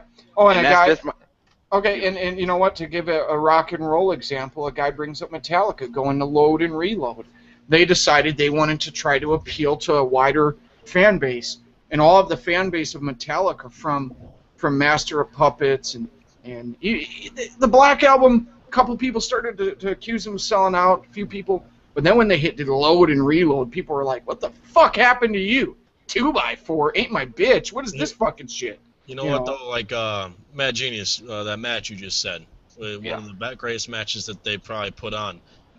Here's my comparison to that. Kevin Durant goes to Rucker Park. Let's say he goes there, drops 70 points in the game. Doesn't mean shit because he didn't do it in the NBA, though. No, it's totally different though, because the level of competition is different. When you talk about basketball, when you talk about wrestling, good wrestling is good wrestling no matter where it happens. I mean, ECW, bro. Yeah, you can talk about the production value, you can talk about the setting. Good wrestling is good wrestling. Yeah, no if you ever compare ROH to ECW again, we'll never do another video. No. See, when I do it the way I do it, you misconceive it. No, I am completely misconstrued to rib you. Yeah. but like with wrestling, good wrestling is good wrestling no matter where it is. I mean, we can talk about how many matches were over in Japan that were some of the greatest matches of all time. ECW, Stampede Wrestling in Mexico, all these other organizations outside of WWF or WWE.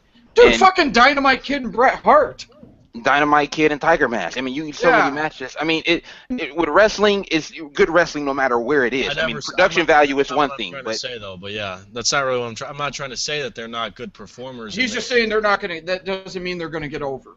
No, I'm not saying they're gonna get over, but I'm saying they're allowed to showcase what they are able to do. Because if anyone has if anybody has respect for good wrestling, it's I'm one of those guys. I mean, we just made a video on our favorite wrestlers, and I put Dynamite Kid on there. I've watched almost every match he's ever had. So I'm not trying to disrespect good wrestling. I'm trying to say that I understand that you watch NXT, but anything that happens on there isn't going to mean shit for their career. Bam! I got it. Let me hold on. I enjoy good wrestling, and that's why I watch NXT. I mean, how many people know Seth Rollins? His finisher is a small package driver or a small package DDT, or how many people knows the dude can do a Phoenix Splash and he does it amazingly? How many people know he does that? Nobody, because he doesn't get a chance to do it on the main roster. They've watered him down even more. Let me give an example of music. Can you guys hear me? Yeah. Okay. Since we're on this music trip, you can come up with a cool gimmick. If you don't have the substance to pull off the gimmick as well, because I think we're going to move on after this, but if you don't have the substance to pull off the gimmick as well, most people aren't going to give a fuck. And I'm going to give you a music example in Kiss, the band Kiss. They got the fucking face paint. I mean, I went to a Kiss concert a long time ago. I've been to more rap concerts than rock concerts. One of the coolest concerts I saw was Rage Against the Machine. But I went to this Kiss concert just because I got the tickets for dirt cheap, and I heard that they put on a really cool pyro show. So I went there. They got the fireworks. They got fucking Gene Simmons levitating. They all got on the space outfits. You know, look a little suspect to me, but whatever. They got on the face paint and the crazy gimmicks, you know. But their music sucked. Detroit Rock City, you know. What the fuck is that garbage? I want to rock and roll. I want to throw up all night when I listen to that shit. And then you look at someone like Nirvana, no gimmicks, good music. You look at someone like, I don't know, I need to brush up on my bands. I was never a huge rock and roll guy, but you know what I'm saying. You look at Prime Metallica is a good example. Some people like Pink Floyd, whatever your taste is. Not really the gimmicks, it was the substance. You know, then you look at hip-hop. Fucking Ja Rule. He tried to roll with the Tupac gimmick. Oh, he got over for a little while, because he had some pretty good produced music from Murder Inc.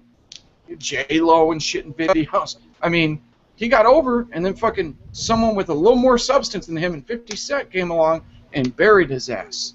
And his shit was over. And the problem with the WWE is, they come up with some cool gimmicks, but they don't have the right guy to pull them off. Or they've got the guy with substance to his character, but they don't use it in the right gimmick. It's never fucking both. And the problem is, you don't have that 50 Cent wrestling company compared to Ja Rule, and the hip-hop heads will know exactly what I'm talking about, to come along and fucking show you that the WWE is Ja Rule, you know? Even though Ja Rule had some good songs, that's what they are now to me, or Puff Daddy, or whatever. But anyway, enough fucking crazy, twisted analogies. I don't know how we got on that. I guess by bringing up LL Cool J, which I think went over a lot of people's heads. So I had to try to come up with ones that maybe someone... Wyatt. Yeah. Oh, he's no LL. But so next, R-Truth versus Curtis Axel with Paul Heyman. So they go through all this trouble backstage about Paul Heyman calling Curtis Axel the greatest Intercontinental Champion. On the way to the ring, Paul Heyman cuts a promo. He starts talking about being the best manager and agent in sports entertainment history. What? Even fucking... wow. I'm at a loss for words. Pro wrestling history, motherfucker. You know? And then he proceeds to talk about CM Punk and how fucking Brock Lesnar's going to end his career. I'm like, what the fuck does this have to do with Curtis Axel getting in the ring and wrestling? And then fucking Curtis Axel proceeds to bury himself by fucking grabbing the mic and says that his dad won the Intercontinental belt in Texas. He says his dad went on to become Mr. Perfect. He's fucking Mr. Perfect when he won the belt, motherfucker. And then he says that, but I am already more perfect than perfect. What the fuck are you fucking talking about? Shut up already. If you know the guy can't cut a fucking promo, don't have him talk. At least they're smart enough to do that with Brock Lesnar. You know? Yeah, but Brock never buries himself. He just sounds boring. Well, No, seriously, that's an honest statement. He sounds boring as fuck, but at least he doesn't bury himself. In my subjective opinion, I think he does. Because someone who's that fucking badass, the way he talks does not line up with how badass. Well, I guess if you put it that way, as soon as he even talks, he's already burying himself. Yeah. That makes sense. But, well, Axel, just shut the fuck up. Don't let him cut a promo. You know. And by the way, what's the irony of calling yourself sports entertainment in the face of your company isn't even a good athlete? You know. But and the fact that he said he's better than his dad. Yeah, that's basically what he keeps saying. Yeah. His dad's who's passed away. You know, that is in such poor taste, man. Insulting. It is. It really is. Especially at this stage of his career. And if they're using that to get him over as a heel, You're not getting him over as a heel. You're just making people go, wow, the WWE's fucked up. Plus Mr. Perfect. I mean, we all know this already, but Mr. Perfect winning the Intercontinental title was twice as hard and way more credible than you holding the belt right now. I'm talking about Curtis Axel, obviously. Yeah. And a guy in the comments, by the way, says that Stone Cold the Tupac of the WWF. I actually kind of like that analogy. I do. I kind of like that analogy.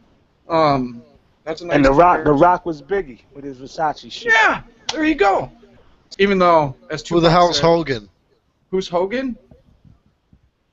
Now let me get in on this. Hogan. Hogan was Dr. Dre, and you had the NWA back then. Okay, that's what it was. And fucking Macho Man was Eazy-E. All right, but fuck them West Coast motherfuckers. Man. I was waiting for him to say something. I wasn't gonna call him fucking Method Man and RZA. Nah. I'll take you. They were like the Juice Crew. I don't know about Hogan. Run DMC. Dr. Dre. I think he was better than that. Run DMC. I would go more with the WCW guys for Run DMC. Are you kidding me, man? Are you kidding me? Yeah. Dude, fucking Sting and Flair and Dusty and Steamboat. Come on. Run DMC, the first big major hip hop act. Yes, because to me, WCW was more pure with their wrestling than okay. WWF. All right, I see what you're saying. We're going to confuse a lot of people with these matches. Well, that's fine, but NWA got fucking huge. So then Hogan is Hammer. Hogan's? Wait a minute. Dude, no, Grits, no. It's Hammer time. Yeah, what's next? Vanilla Ice? Who's Vanilla Ice then? John Cena. Well, John Cena, yeah. Vanilla Ice is fucking the Shockmaster. I was about to say, John Cena's Milli Vanilli. John Cena's Prince. You know. Prince is far more talented of a musician than a wrestler. No.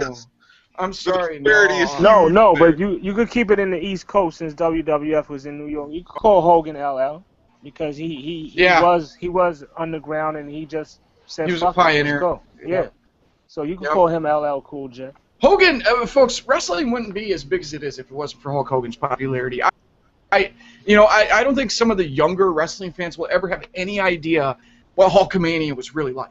I mean, they never will. You will never understand. I mean, Hulkamania was fucking huge. He was as big of a star as Michael Jordan and Mike Tyson. No lie, he really was. Hulk Hogan was the fucking man. And I'm talking mainstream. He took pro wrestling to somewhere it had never been before. And you could argue Stone Cold and The Rock and the Attitude Era got it back to the point, and NWO and all that. But even Hogan was a part of that. I don't think one guy ever took it that fucking hardcore into the mainstream. I mean, Hogan, as far as mainstream crossover appeal, nobody will probably ever touch what he did. So you can say what you want, but if you were around back then, you know exactly what I'm talking about. Fucking, grandmothers were Hulkamaniacs. So anyway, then CM Punk comes out and attacks Curtis Axel and tries to get at Paul Heyman. Paul Heyman keeps squirting away. Axel keeps getting him, and fucking Punk finally gets the upper hand, throws him over the barricade or whatever. And then Punk stands on the announce table. Not a big deal, but just adding a layer to the fucking storyline, and really showing that Punk wants to get his hands on Heyman or a Paul Heyman guy. I think we can move on, huh?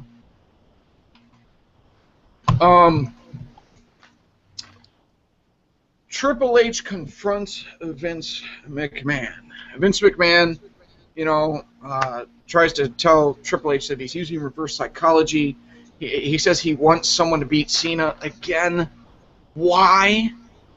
He hasn't even really explained other than he walks around like he owns the place.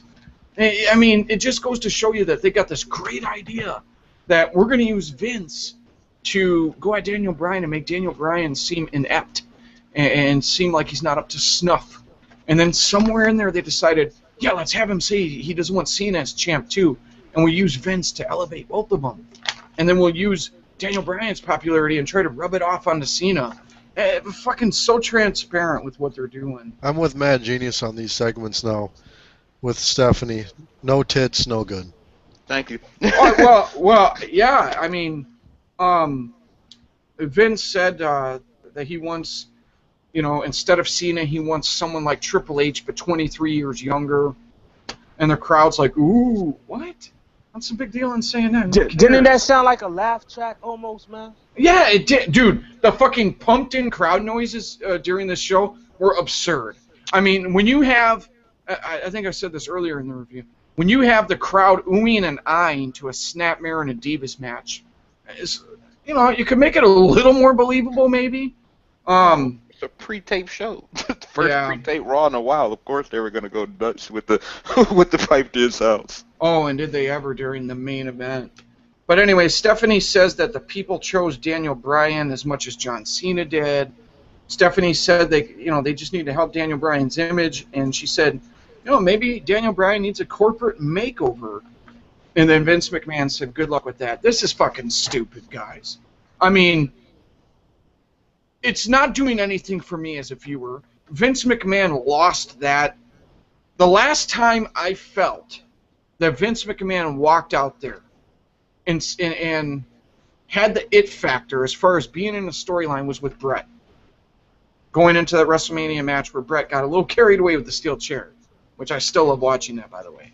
Where Vince stopped giving his back. That match fucking sucked. Yeah, but Brett, dude, got carried away with that steel chair because if you've ever been in the ring and taken a chair shot, when you're giving your head, you give your head, or when you're giving your back, you give your back. Vince was trying to turn over onto his side to stop giving his back, and Brett said, fuck it, and just kept hitting him. But that's the last time I felt like, okay, yeah, Vince had the it factor on TV. I don't fucking feel shit with this. And Stephanie, oh my gosh, she sounds like she's going through the motions every fucking time. And I know you guys are hoping for a nip slip from her. We want puppies. Yeah. You know what, though? It's a reality check for Vince and Stephanie because I'm glad this is happening because I have a feeling that their egos, their egos are so big that, they haven't been on TV, and Stephanie, for sure, hasn't been on TV in a long time. And I think that they didn't want to bring Vince and Stephanie out unless they really were desperate for ratings and to make the show good. Man, it's a USA thing. They and now they bring Vince and Stephanie on TV, and it's still not doing shit. Yeah. I'm glad because now it's actually cut into their egos. Now they can realize that even them coming back is not going to do shit. They don't mean shit to this show. Well, USA was behind them coming back on TV. The guys in the comments, I just realized they were debating: is John Cena Bieber or is he Lil Wayne? He's Lil Wayne. Lil Wayne, yeah. All I can take from this, and that's not a good thing from our perspective. Yeah. All I can take from this segment is honestly, and I think Mad Genius would agree. I mean, I was just ready to go straight in for the motorboat. Yes. Oh, jeez. I want titties, man. Come on. No, but on a serious note, here, Bruce, you can see a little bit of the foreshadowing that you said earlier. What they're doing with this whole angle between Daniel Bryan and Vince and Cena. They gave you the corporate makeover. So basically, what you're telling me is Daniel Bryan is going to be the new corporate champion. Or Orton. Or Orton. Somehow they're going to have it so that Cena has to take the belt back from the clutches of the evil McMahon and Helmsley and all that bullshit. Yes. You know that's where they're going with it. If he drops the belt, it's going to work up to Cena getting it back from the clutches of the corporate motherfuckers. This whole nonsense. Again, insulting our intelligence. How could anybody but Cena be the corporate champion? Thank you. That is true. He's the corporate bitch boy. That is true. Oh, my gosh. So I wasn't feeling this segment. Guys, how do you feel about Vince McMahon and Stephanie McMahon on air now? I think Triple H can be triple lame, but I'm indifferent to him. But with Vince and Stephanie, I feel like they suck with their on-air stuff now. Honestly, I really do. I don't give a fuck. There wasn't no titties in the segment. I didn't see no nip slip. I didn't see no areolas. I didn't see even the cup of the motherfucking titties. I don't give a fuck about this shit right now. I don't give a fuck about Raw, to be honest. Fuck WWE. All right, well then, on that note, let's get to the main event, and then we can end this thing. And so I got quite a few notes here from the main event. Bruce, before you get into this, it is the summer of 2013. We're going into August 2013. How many reviews have you done? How many reviews have we done that revolved around Cena and Ryback main event again? Too many. How many? Literally, man. Come on, tables match at that. Are you kidding me? The 2,353rd table match between these motherfuckers this year, man. How many times we gonna see fucking Cena do the same shit? This cocksucker through a fucking table.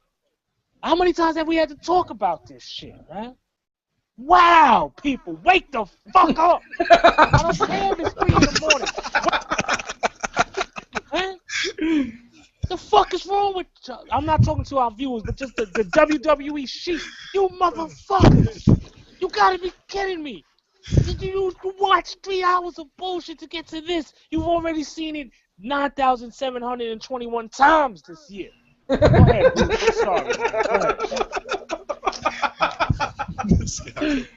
So anyway, for the 9,721 times, 21st time this year, John Cena versus Ryback tables match.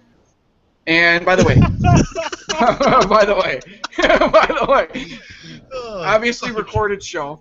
So I wonder how many viewers picked up on the fact that for the first time in his whole career on Raw, he got cheered when he came out. You know, I'm sitting there. How many of these matches is they gonna have? They had these at every fucking house show. Yeah, Cena versus Ryback in a tables match. Dark matches after Raw. Yeah. So this is like literally the 3,000th match tables match between the two. They're gonna one of these days Vince is gonna be walking around backstage. Hey Ryback, why are you pissing on the table? I'm sick of fucking going through them, motherfucker. Shit. God damn. But anyway. Doesn't make sense. Can you imagine Ryback? He's standing on a table. Vince comes back. He's like, "Here, motherfucker!" and he jumps through it. Are you happy? You want me to go through one more? You know, guys, you fucking dang it. Seriously, I'm sorry. When Grits goes on his rants and you can just see him in the camera, you look like you're about to pop a fucking blood vessel, bro.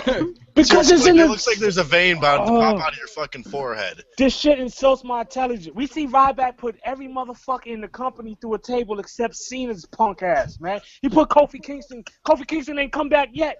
Still ain't back.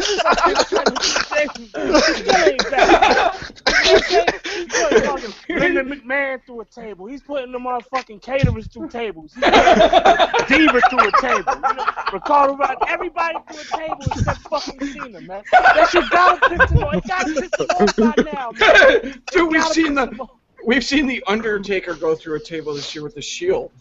Yeah. Seriously, man. It's like the WWE has decided to get the tables out, man. You know, then the hardcore fans are gonna like this. Okay. Bruce, you did that, man. Somebody in Creative Senior videos talking about, flaming tables. No, flaming tables, yeah. Flaming tables. No, they just put flamers through tables. I'll leave it at Wait a minute. Ryback was the one that went through, not Cena. No comment. Anyway, so fucking, they edited this loud Cena cheering into the crowd. And just a bunch of garbage. By the way, I pointed this out in my Instant React video. I might have pointed this out at the beginning of this review. I can't remember now. We will do a Raw review where the crowd just fucking buries Cena and they're chanting shit and they're booing him. We're like, damn, the fucking crowd was going in on Cena, And then Friday or Saturday we'll roll around and I'll look at my Twitter interactions, at Bruce Blitz, by the way. But I'll look at my Twitter interactions and don't flood my timeline. And they'll be like, yeah, on SmackDown. You know how John Cena got booed on Monday? They replayed it on SmackDown and he was getting cheered. I'm like, wait a minute, what? So they fucking do this all the time. And even with WrestleMania 28, when they re-edited it and reformatted the match, they fucking edited in a bunch of cheers for Cena. Completely different than the pay-per-view. But, So they replay Ryback bullying the guy backstage. Again, to get more heat on him and make people want to see Cena win. Gives a fuck. I know. Watching John Cena fucking throw punches and run the ropes. Oh my god. You know how he does that with his leg, where he runs the ropes and he holds his leg way in the air when he's running the ropes? Looks fucking ridiculous. Looks like man. a fucking dog taking a piss on a fire hydrant. Right, that's what it looks like. That's not how you run the ropes. You sink into the ropes and both your feet on the ground, and you really sink into those ropes. He doesn't even run the ropes right. The guy's got to weigh 250, 260 pounds, and he doesn't even sink into the ropes. You know, every little thing this guy does fucking annoys the shit out of me because he doesn't do it right. You know, I'm starting to think Cena wears, you know, them old Halloween costumes that come with like the built-in muscles to make you look bigger. I just get the feeling like Cena's wearing one of those, and really he's just some scrawny 115-pound dude. Maybe. Yeah. Right. Yeah. Remember that one night we were looking at the robots that make you stronger? Remember that? Yeah. Yeah. Inside talk there. Can we get this shit going? I'm so fucking hungry. We are. I'm trying to. So,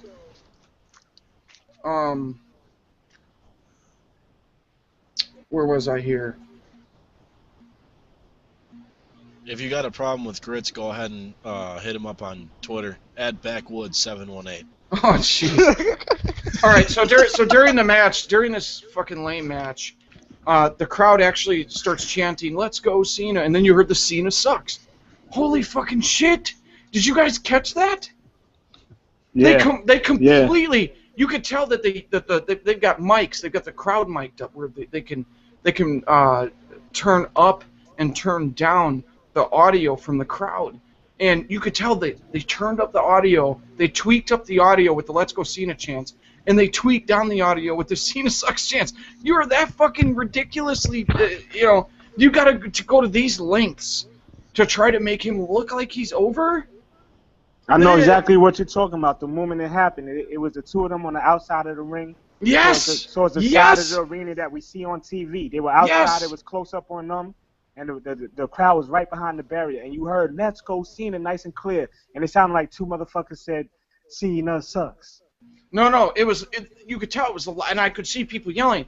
But the other thing was, I heard the audible from the crowd turn down. And you asked me, well, how could you hear that? I got my fucking stereo system. I had my stereo system on. So I could hear it clear as day. It's not like on a TV you might not notice it as much. I had the fucking stereo system on, and I said, oh, wow, they edited that. And some of you may not know, I used to edit a lot of sports videos. I've actually done commercials for people and stuff.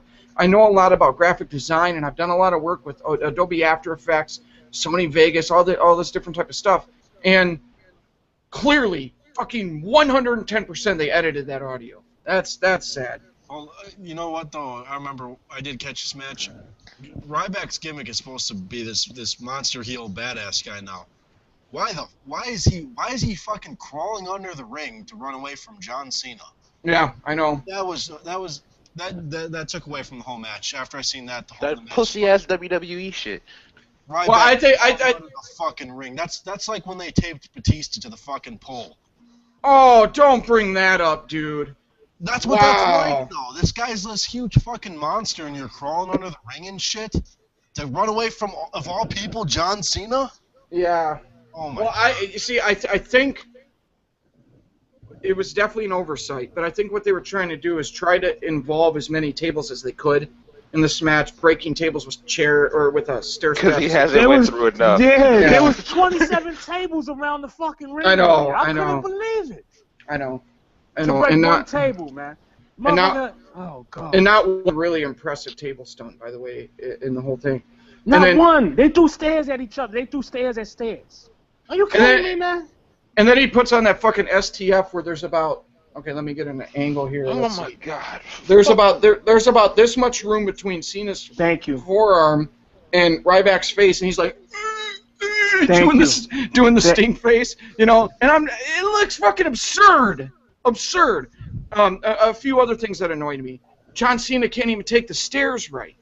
John Cena whips him into the stairs, and Cena goes to shoulder tackle into the stairs and stops, and then explodes into him.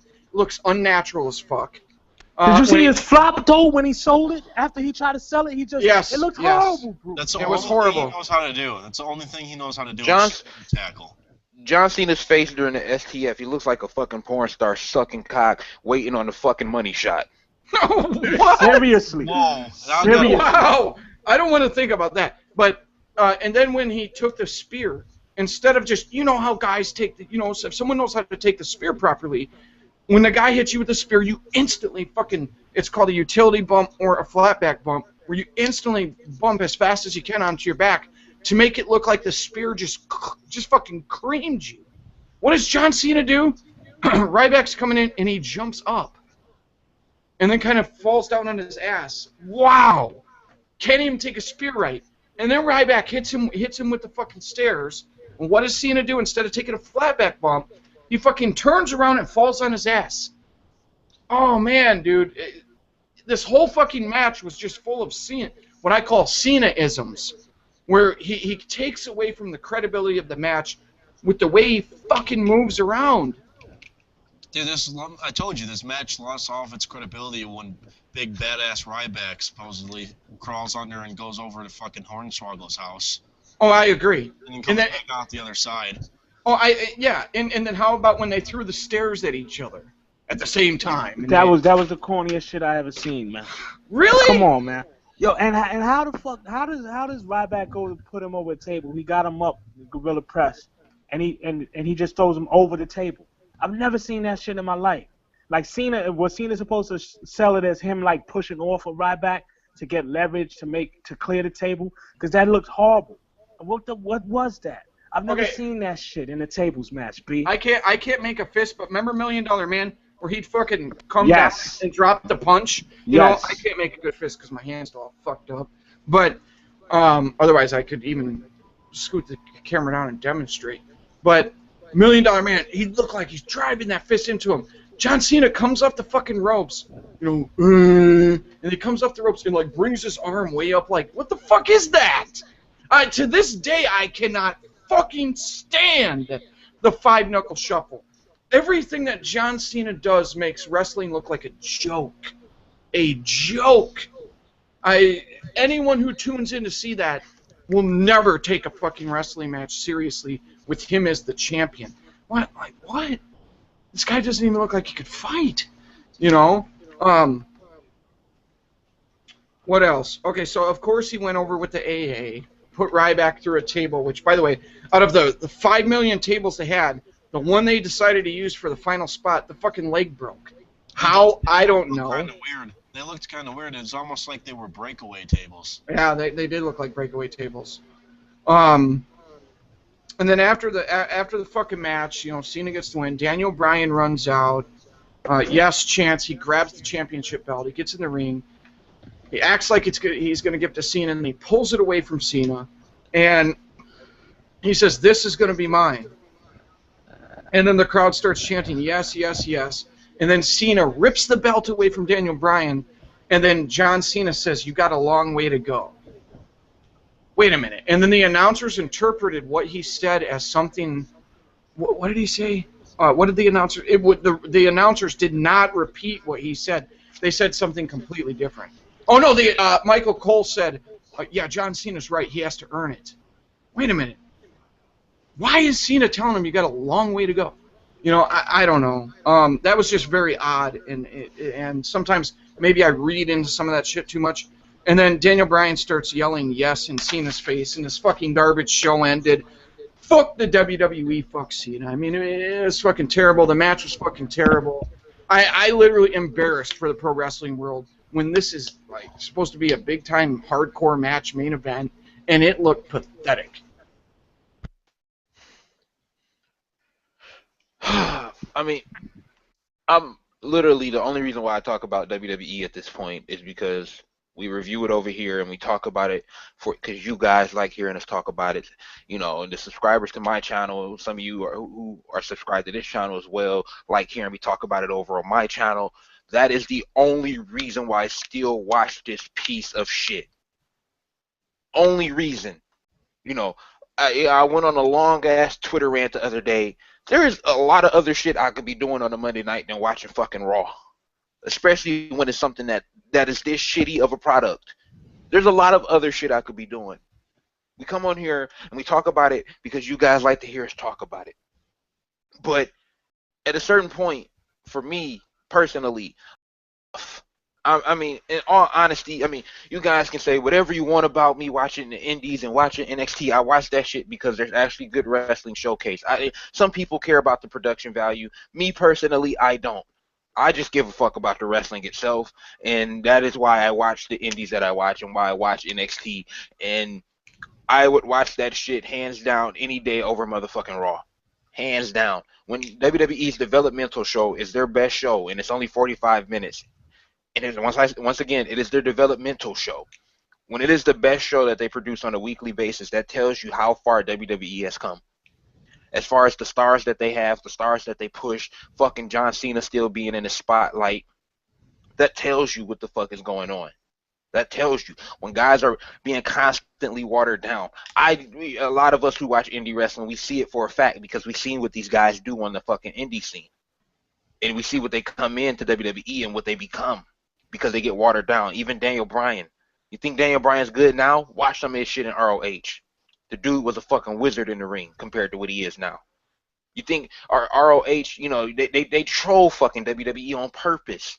You know, anytime there's a match between two former ROH stars that gets overrated in WWE, because a lot of people do that, the Daniel Bryan and Cesaro match gets overrated. The fucking match that Seth Rollins and Daniel Bryan had like a month ago, overrated.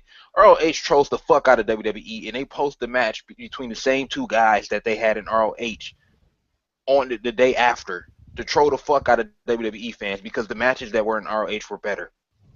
When I could go watch a fucking Seth Rollins versus a fucking Austin Aries in a 60-minute Iron Man match in ROH and be entertained and at the edge of my fucking seat because it's good fucking wrestling, but I gotta sit here and watch fucking Seth Rollins, Roman Reigns, and Dean Ambrose be stuck in mid-card hell for the past 6 to 8 months, and I gotta watch this fuckboy John Cena in the main event still. I'ma still grits his line with them flea market fucking Jordans. You seen the shoes I got in my background. Fucking John Cena with the bullshit ass shoes. Used to wear some fucking Reebok pumps. The fuck out of here. Lame ass motherfucker wearing Jordans with fucking Reebok and Adidas socks. Fucking motherfucker don't have no fucking swag. Fucking hate WWE. And in all honesty, after WrestleMania, I'm done. I'm done. Come on. No. But come on. You gotta have hope for this shit. Come on. Fuck WWE. Ain't no hope. I'm tired of people calling WWE the fucking big leagues. WWE ain't been the big leagues since the fucking late 90s, early 2000s when ECW and WCW went out of business. Hey, real quick before Grits goes, good rant, man, genius, but I wasn't finished, motherfucker. Say what? I wasn't finished. Well, fucking hurry up then. No, you cutting me off. Fuck you too. You in the same boat as WWE right now. Fuck you too. Fuck you. I'm tired of this bullshit misconception that WWE's the fucking big leagues. No, they just have better production value, which is why people consider them the big leagues. But they're not the big leagues because they don't put on the fucking best product, and they haven't. And that's just a fact you can't even deny. You can't deny it. People need to wake the fuck up. You talk about you want wrestling, but you don't go find real wrestling. Use all your resources to watch WWE, whether it be on anywhere on the internet, YouTube, Dailymotion, whatever video site, but you won't use your resources to watch some real fucking wrestling? TNA, ROH, all the indie scenes and shit. If you claim you really, really like wrestling and you don't care about the production value, if that's not, if the production value isn't one of your gripes, if you claim you like real wrestling, use your resources to go watch some of that other shit. Because the shit right here that we just reviewed was fucking terrible. Terrible. And I know because you guys come and hit me up on Twitter, you leave comments saying that we are more entertaining during these reviews than the fucking show was on a weekly basis. Weekly. WWE ain't gonna change till they lose fucking money, but people still watching this shit. They still making money. Ain't shit gonna change. And ain't nobody gonna ever catch them trying to put on another sports entertainment type product because that's what WWE does best. May not be entertaining to us, but they still make money hand over fist. Stop watching this fucking bullshit. It's terrible.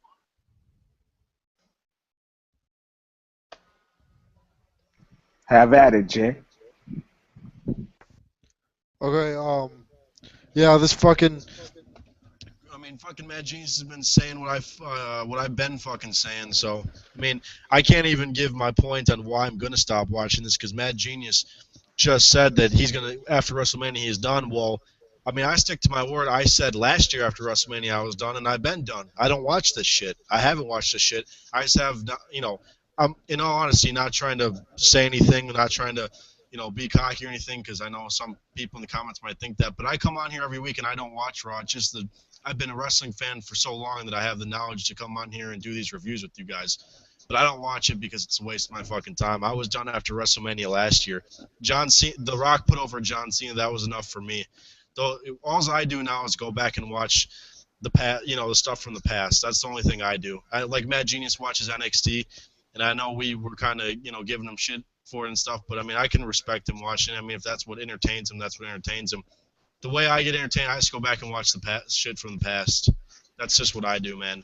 I don't watch this product, so I mean, Mad Genius pretty much went over all the reasons why. So yeah, I mean, it's garbage. It's not pro wrestling. I'm a pro wrestling fan. It's not even sports entertainment. So I'll just stick to watching the stuff from the past, the stuff that I grew up loving, and fuck this shit.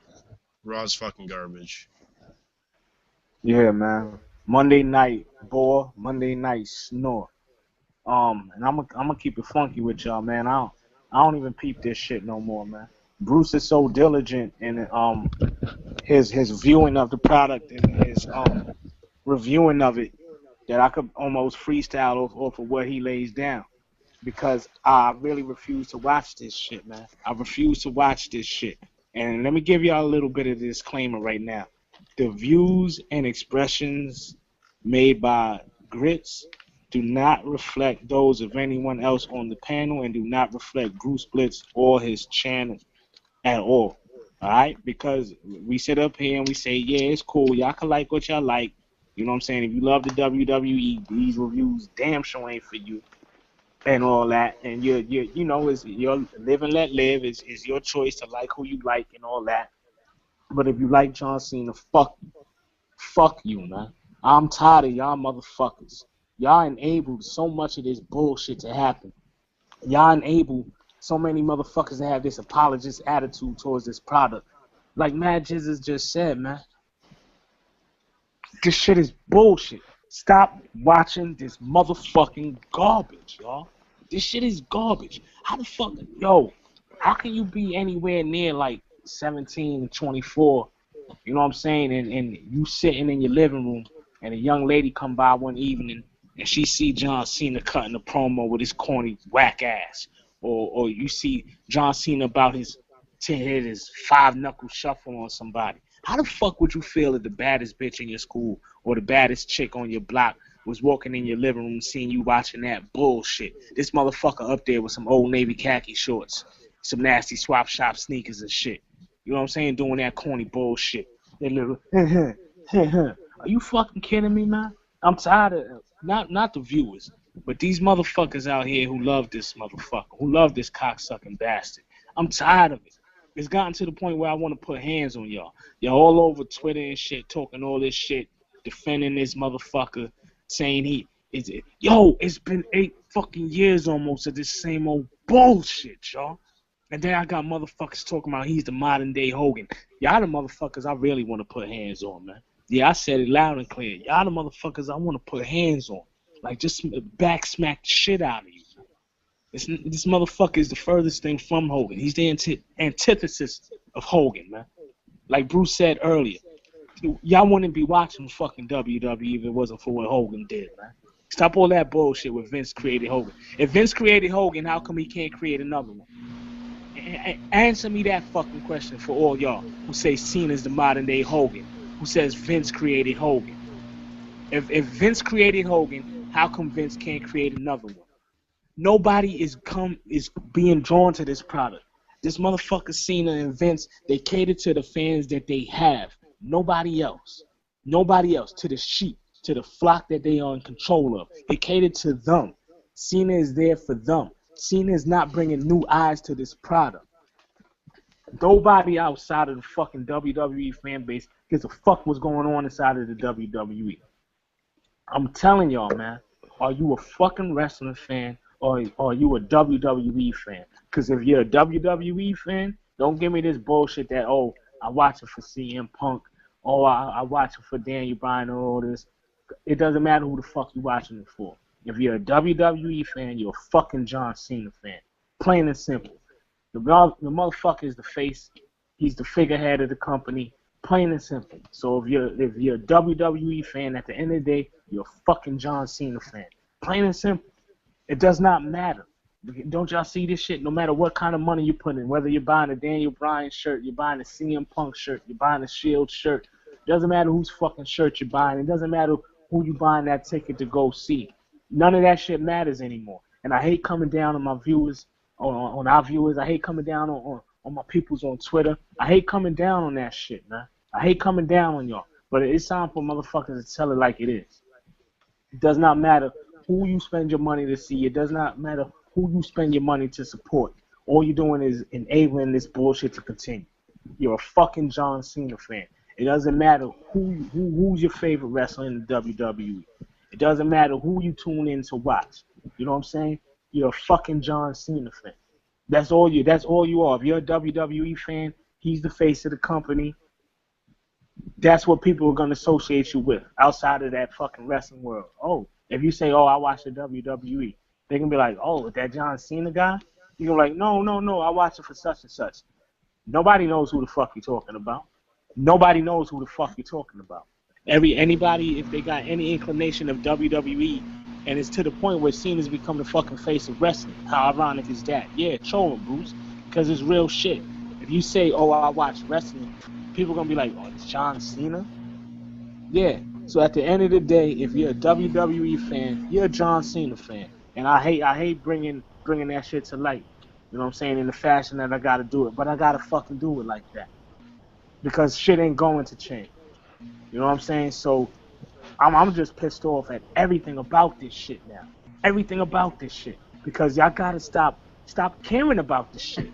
And it's to the point where you got to stop caring about your favorite wrestler in the fucking company. Stop caring about it.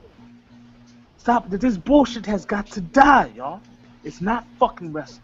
It's not sports entertainment. Like Jay says numerous times, it's just some fucking weirdo show on TV. That's all it is. And there's many dudes in that company that I support that I think could really go and all that shit. But I don't give a fuck about it anymore, man. I don't give a fuck about WrestleMania 30 coming up. I don't give a fuck about SummerSlam. I don't give a fuck about none of this shit. Because it's just fucking John Cena. Period. End of story. Motherfuckers playing with fucking Hot Wheels and shit, man. Fuck out of here. I'm done. All right. So we're going to end it there. Appreciate you guys watching. Be back Thursday night, TNA review. Some wrestling. We'll see. On Thursday. Well, I mean, storylines aside. It's fucking wrestling. We'll see. Verdict's always out on that. Yeah, I'm in the same boat as most of you. I just want to see wrestling get better, and that includes WWE. And I don't think it's out of the realm of possibilities. And I think, let's say John Cena were to get hurt, I'm not wishing injury on anyone. It would kind of force them to freshen things up and go a different direction. It could happen overnight. You never know. So, if you're holding out hope, I'm there with you. My hope is getting thin. The last 2 weeks, Raw has been an absolute freaking train wreck. And once again, both shows were centered on Cena. Really, the only segment that I truly liked the last 2 weeks was fucking Punk. That promo that CM Punk cut. That was a really good promo last week. But other than that, could have done without watching it. But I do enjoy reviewing it and, putting out an alternative voice that isn't, ball washing anyone. And just, telling it how I see it, and I think a lot of people feel the same way. So please hit the like button. Please hit subscribe. Follow at JohnJ06 on Twitter, at Grits718 on Twitter, at Virtuoso Sports, and subscribe to Virtuoso Sports on YouTube. But just hit that like button before you go, and we'll talk to you guys on Thursday night. Oh, yeah. Fuck John Cena. And fuck Wade Barrett. No, fuck Cena. Fuck Cena.